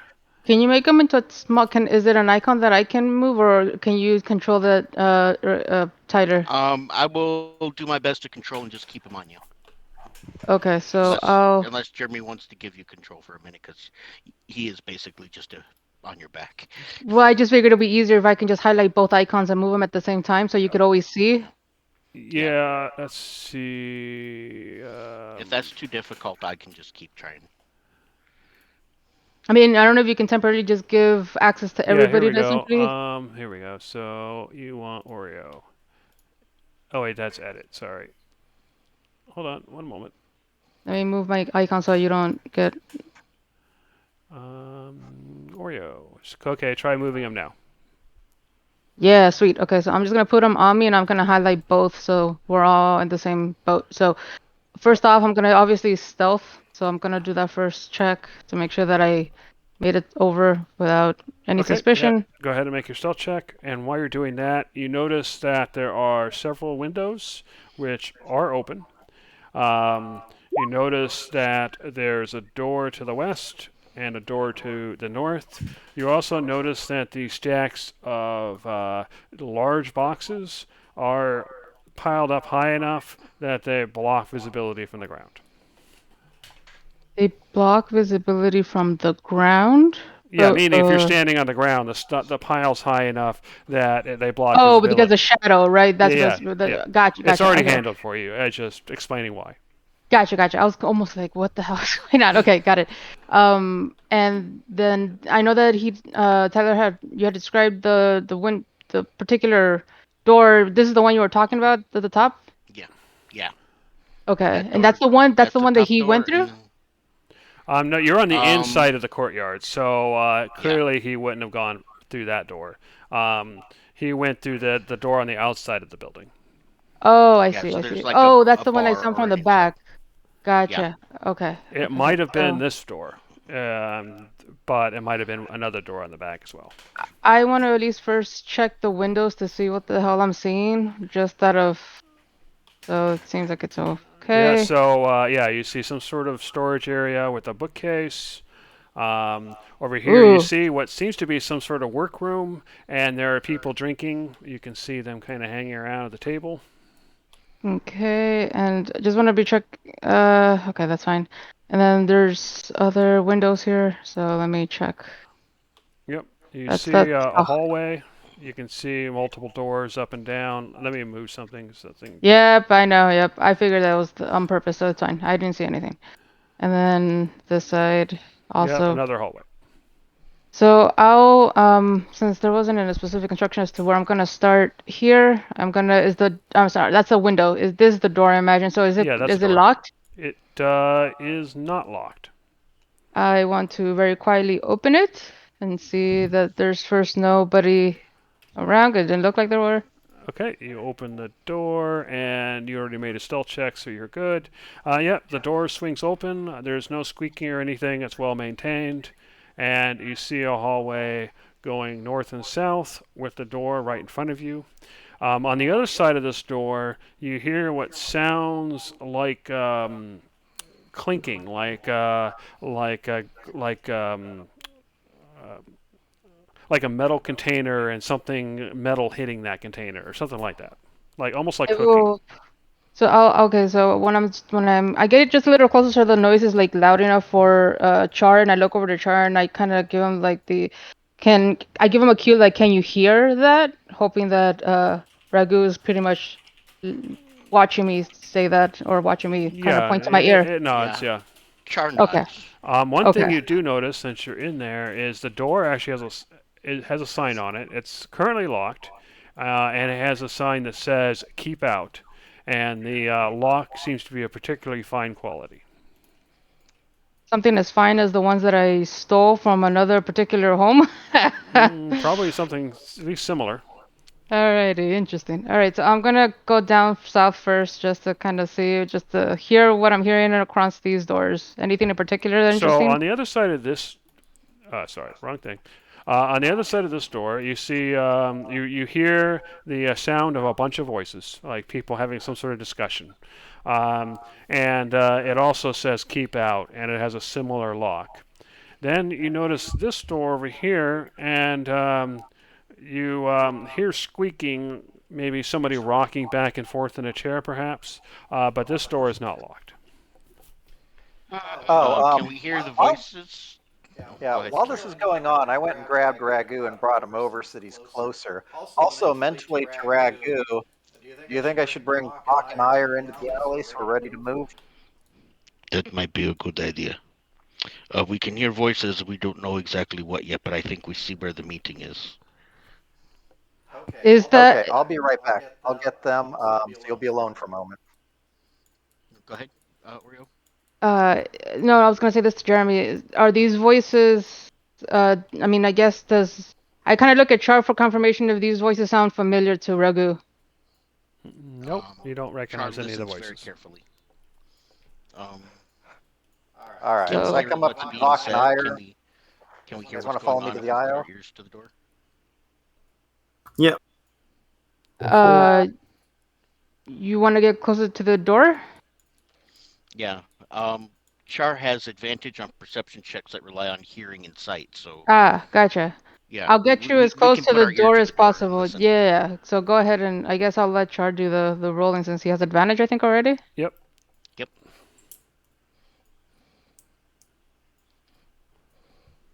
All right. Is Yeah, go ahead and make your perception perception check. Yep. wisdom?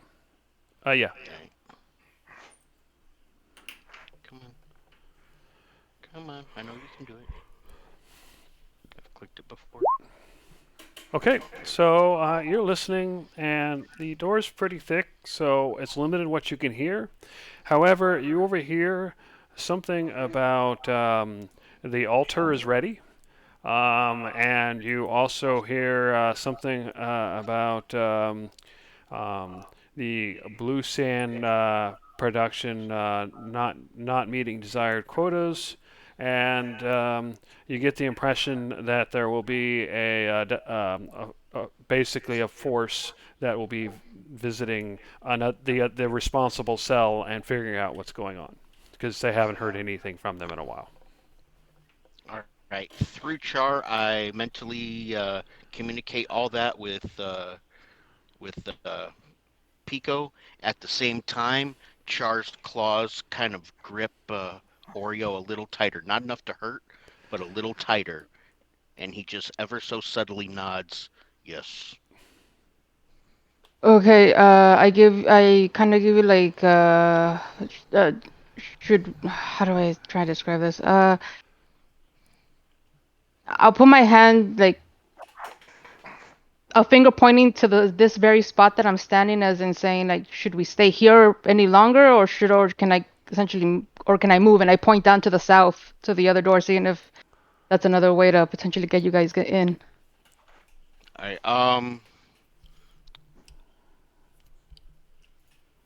Char jumps down off your back and nods for you to Check go. this. Okay. And then he sidesteps very quietly and puts his ear back to the door. Okay. So I'm gonna go ahead and just move a bit. You're gonna be in the spot that I was in. Let me. Yep. The door seems to be barred from the inside, but it's easy enough to lift the bar if that's what you want to do. Yeah, I definitely want to do that. And it opens up and it leads outside. You're not going to see much from there. Um, and you guys aren't in a position to see anything from where you are, but you hear a door opening up over here. Char can tell me what he sees and what direction he's looking, and Ragu can say, I look over to I think I the give Ragu south the door. yeah, and I wiggle the ring around too, so as you're talking, I'm kind of like giving the over here, guys. Find So me. are you guys going to? There's basically a door open up front that was currently barred from the inside. So are you guys going to try to go in the door or not? Or are you going to wait I outside? believe we are. I'm thinking we can go in. You ready, Pico? Char's still listening to Sure. hear if there's any other details. Okay, so That what we might about need. that's Char and Ragu? I'm sorry, Pico and Ragu. What about Davak and Ire? Mm, If the idea is to stop this from continuing forward, this is our chance, and you guys don't need to worry about stealth because it's really close to the Mm-hmm. door. true. Okay, and is Yes. Is he disconnected? I'm gonna move you guys. No, I'm here. Yeah. Okay, I can't Before see we leave the anything. alley, Oh, there I'm I am. going in looking like Taronda. you're gonna what? I'm gonna go in looking like Taronda. Oh, okay. Good idea. Yeah, I'm not able to see anything though. Can you see now? Here I am. Yep. So you can see the door that you guys came in, and you can see Char standing next to a door. So what are you gonna do? Curiosity, there here, Jeremy. Do all the bars that was used for this door? Do none of the other doors have any kind of situation that could help block the door like let's say we want to shut people in their rooms? No, it doesn't appear the inside rooms have those bars. It looks like the those bars were just to keep those doors from being accessible from the outside. Okay, so I just give the guys a look like I'm gonna stay a little bit over here a bit more because it seems like there's potentially other people that might come in the way, but the door that you guys are in front of is where you guys want to be. Okay. Um, And did Char hear anything else while this was going on? Any dates or details? Um, he, it sounds like whatever was going on is basically wrapping up when you guys showed up. So they're basically just chatting right now. Okay. Does it sound like they're moving closer to this door, like they're They're slowly not. They haven't gotten getting up ready yet to? or anything. They're still sitting, but they're sounds like they're chatting. Just sitting there chatting. Right, they're just mumbling about themselves now. But they said something about sending a force to go see what happened to the one cell that stopped producing, and I think we know what happened, but they apparently do not yet know. So we still have a little bit of time if we needed to go back there. However,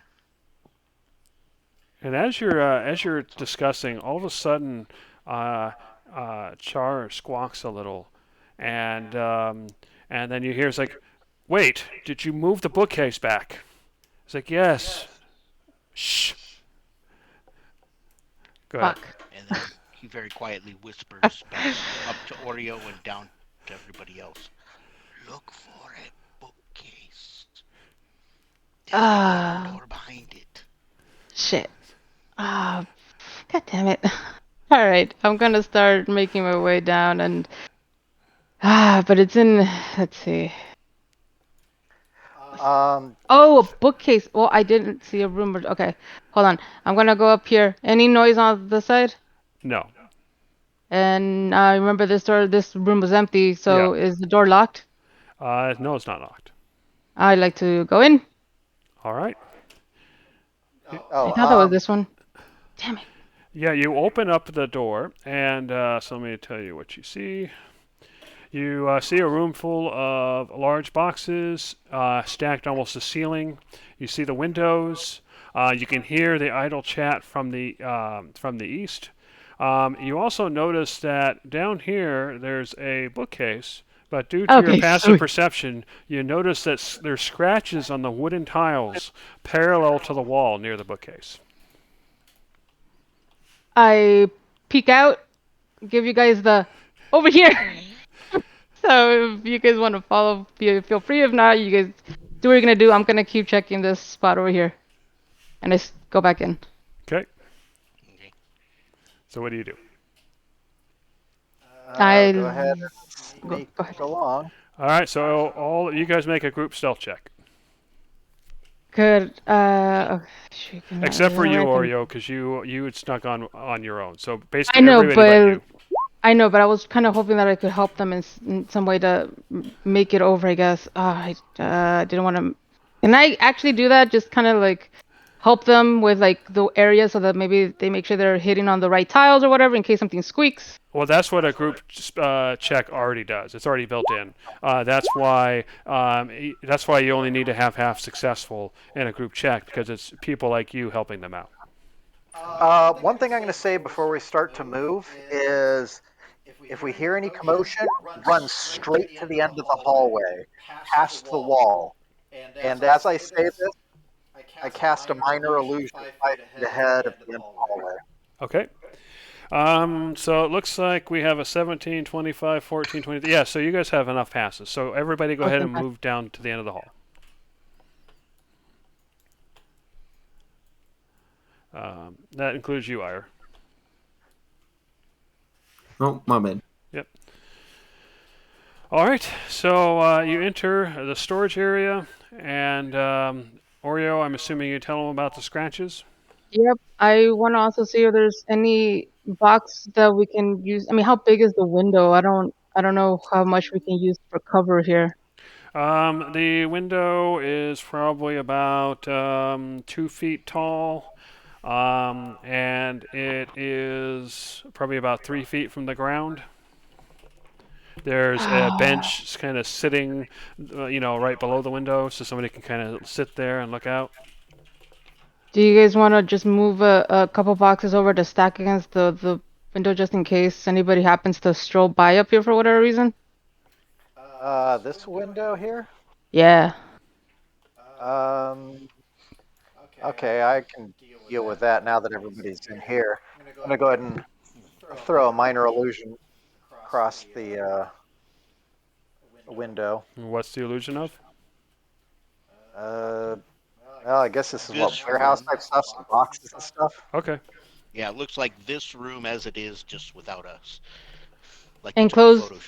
close the door behind you there, Ire, so that it's just us. Okay. Okay. The door is closed. This window here, you can see through it just because I forgot. Sorry. This window here, you can see through because I forgot to put anything there, but there's actually a curtain closing it, so you can't actually see out this window. Got it. So so you guys are saying that there's a way. I'm assuming it's well, okay. I guess what is it, an investigation to see how to move the shelving or whatever to kind of figure out the area, Sure, or you you guys can need you can investigation? either you can make an investigation or you can just try something, whichever you want to do. I will Uh, give her help or assistance. Yeah, you can help her. uh, can I use the dungeon delver since it's trying to find secret openings? Sure. Okay, so I'll use perception then on this one. Um, ooh, Okay, so you figured out that the bookcase has been moved recently. That's what the scratches are for. It looks like it was moved parallel to the wall towards the plant. Shall we slide it over? yep. Gonna ask the guys for help just to make sure that there's no noise.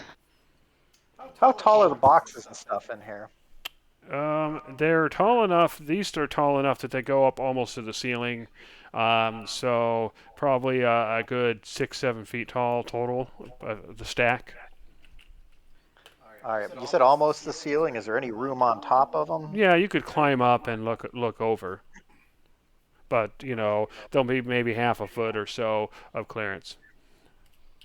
Oh, I was hoping for a bit more. I'm gonna look around the room a bit. How As about you get closer, you can hear there's conversations, muted conversations you can hear from the other side of this door. I'm gonna listen carefully at this door. Okay, so you hear this conversation, you hear the clinking of glasses, and there's some sort of conversation about woodworking techniques. It seems you're getting the impression whoever's talking on the other side of this door um, uh, have been basically building furniture, and they're basically talking about various techniques involved with that. All right, so that all sounds pretty legit then. So I'll come back to this. All Yeah, right. so we want to push it open. Yeah. Okay. So who's involved? The guys that can Bill carry and stuff. probably Ire. Mhm. Okay. So whoever's pushing it, if you're trying to be quiet, you'll need to do two things. You'll need to make a strength check, or not a strength check, but just a strength roll. And if you have like two people working on it, you would sum those values together, and then you would make a group check. So if there's two of you, you would just each roll stealth, and if at least one of you succeeds, then you're able to move it quietly. Can I help them with that? Like, I don't know if that means another roll or if I can just give one of them advantage or what the role is. Um, I'll give Hello? expert Can guidance you on hear me this. now? Now I can. I'll give expert guidance to whoever's stealth is worse who's working with the bookshelf. that's Sorry, fair. do we both need self, or are we just giving each other advantage? No, you're basically making a group stealth check. So basically, if you have two Okay. people moving the shelf, those two people are making a strength check, and that sum determines whether they're strong enough to move the shelf. And the strength, and then it's if at least one of you succeeds, then you succeed as a group. What is on this Okay. shelf? A bunch of books. Some of them they look like they're big thick tomes. You see some scrolls. Titles include such things as working with hardwoods, best sawing techniques, furniture design, and so on. If we remove all the books, will that make it any easier to move the bookshelf? Yes, you Yeah, it might. would. you wouldn't need a strength check anymore because it'd be light enough, and you would just have one person making a stealth check, and they could have an advantage with somebody helping them. Okay, so here's what I'm going to do. I'm going to make an illusion of the bookshelf, basically right in front of the bookshelf, but matching all the existing books, so that basically it's a perfect duplicate of what's already there. Then I'm going to have everybody remove the books, probably dump them. It looks like there's space behind some boxes here, Right. Okay. and then dump them there. So the bookshelf will be emptied, but it'll still look like a full bookshelf. Okay. Now that's just gently set them down, not toss them. Yeah. Once that's done, So hold on. So taking all the books and then gently moving them and gently placing them down, it'll probably take you a good 10 minutes. So just so you know. all right. Well, and Yeah, then do we we can have we the can. time to do that? Well, if we're quiet, and fortunately with the illusion there, if somebody comes in, the bookshelf will still look normal. And actually, one way we can speed this up is rather than walking back and forth, we just do the bucket brigade. If we all line up between there and the box, pull a book, hand it off, I think that could actually be done in just a couple of minutes. I agree. Fair enough. Fair We'll, enough. we'll have the time and call it 5 minutes. Okay, we'll bucket brigade, get them all off, and then you don't need a Okay. stealth check or a strength check anymore. So whoever's the stealthiest can move it. Yeah, so it's just a stealth check to see if you can move it without it scratching or squeaking or any of that fun stuff. Okay, And so I'll help for basic. advantage. Okay, so regular stealth with advantage, and do I still get a guidance just by any chance? Yep, I will offer my expert guidance. Sweet. Okay. All right, well, guess I won't need it, but I'll still So- roll it anyway. All right, so you guys managed to move the shelf, bookshelf. You can kind of take the shelves and kind of lift it and move it to kind of avoid pushing it and making all that noise. And once you do so, it reveals a small passage leading down, and you can see a knotted rope ladder leading down into the darkness below. All right. The first thing I do is kind of go ahead and lie on the floor, and then holding Char so that he doesn't have to fly, but he can look down. I extend my arm all the way down into the hole, and he can be able to see everything in the dark. Okay, yeah, basically you find a small room. It's roughly 15 foot by 15 foot. You see some debris, some trash, and a box. And then the passage seems to lead into a hallway, but you don't see any people. All right. I pull Char out and I say, "It's all clear. Just a dirty small room and a passage leading out." All right, so what are you guys going to do? Passage leading out where? North, south, east, west. That's all I saw. Oreo, do you feel like scouting? I'd be willing to do it, except I want to make sure I can maintain the illusion. Otherwise, I'll Yeah, I can go down. It's fine. Just be careful and be quiet up here. Okay. Do you want me to come with you or Char? I think your sight, and I think it's pretty wise to have your sight and ears on this one too. Oh, okay, you want Char down there? No Mm-hmm. problem. Where did Char go? There he is. Char's right under me. Okay. Anyway, so you should see a small room, and you can see a box. You can see various debris, trash, and to the south, you see a hallway that goes around a corner. Do I One hear thing you anything? notice is that there are lanterns, and the lanterns have oil, and somebody's obviously been maintaining the light. Okay. And no sounds that I can hear from here? Not from there, no. Okay. Just out of curiosity, can I just check this box to see what's in it, if anything? Sure. It's not locked or anything, so you open it up, and you see some tools. It looks like there's a couple of pickaxes, some hammers, Okay, so basic stuff, nothing that they would just clumsily hide down in this very spot or anything like that. Right. Got it. Okay, so I'm gonna stealth my way down. Let me go ahead and make a roll. Sure. Okay. I'm gonna go all the way down to here. I'm gonna hold on. So as you Okay. get to there, You might want to move the icon so I don't see that. sorry, it's a couple of times tonight. Anyway, as you go down there, you hear chanting coming from this direction. God damn it. I don't say that out loud. I just I look at Char like you can hear it too, right? Like a bit of a Char's worried nodding. face. Oh yeah, Ah, definitely nodding in okay. agreement. I'm going Meanwhile, I'm to whispering it upstairs to everybody so they are aware. I'm gonna keep stealthing down the hall and avoid that door for now. Just gonna keep going down Okay. You just see, to see if I can peek the other corner of the other hallway. you peek around the corner, Oh, I'm and you see peeking. what looks like a trash area, and you peek around, and you see a cultist who seems to be dumping some trash. Thank God. Oh God, that was scary. All right. Yeah, I peek back out and I stealth my way back the hallway, and I just kind of give Char like the, are we gonna come down or nah? What the hell? What's the situation? All right. Upstairs, Ragu just says, "Okay, looks like a small place, only two corners, and we're going to go down there and fight now." Yes. Do we want to clean up the upstairs reinforcements first? That might be a good idea.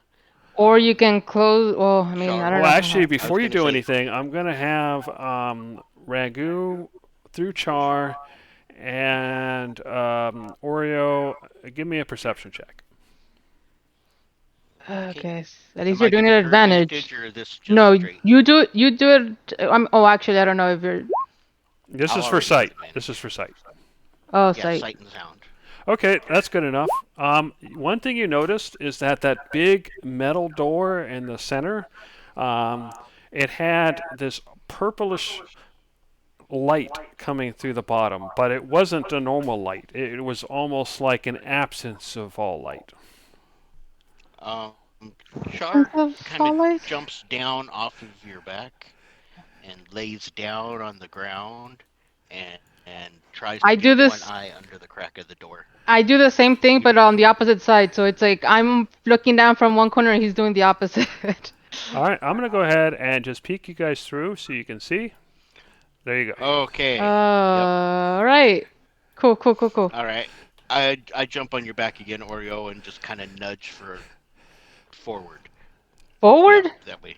Forward. Okay, I thought you meant like forward as in back in. There's like, hell no. What the hell? You can go in there by yourself, not me. All right, so I'm going to go ahead Um, and delete you and then take you back. He was like, "No, I was trying to tell you Char wanted us to get out of that hallway before the guy was done dumping trash and came around the corner." gotcha.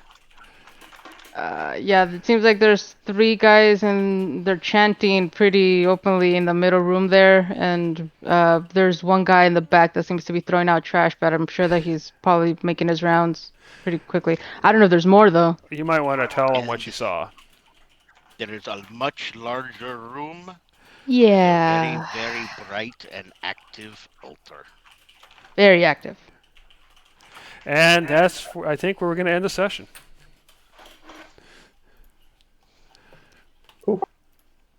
Very Okay. cool, very cool. Yes, very cool indeed. I So, really like that combo, by the way, Tyler. We need to do the whole Oreo and Char on the piggyback situation now. I think that's a lot better. Yeah.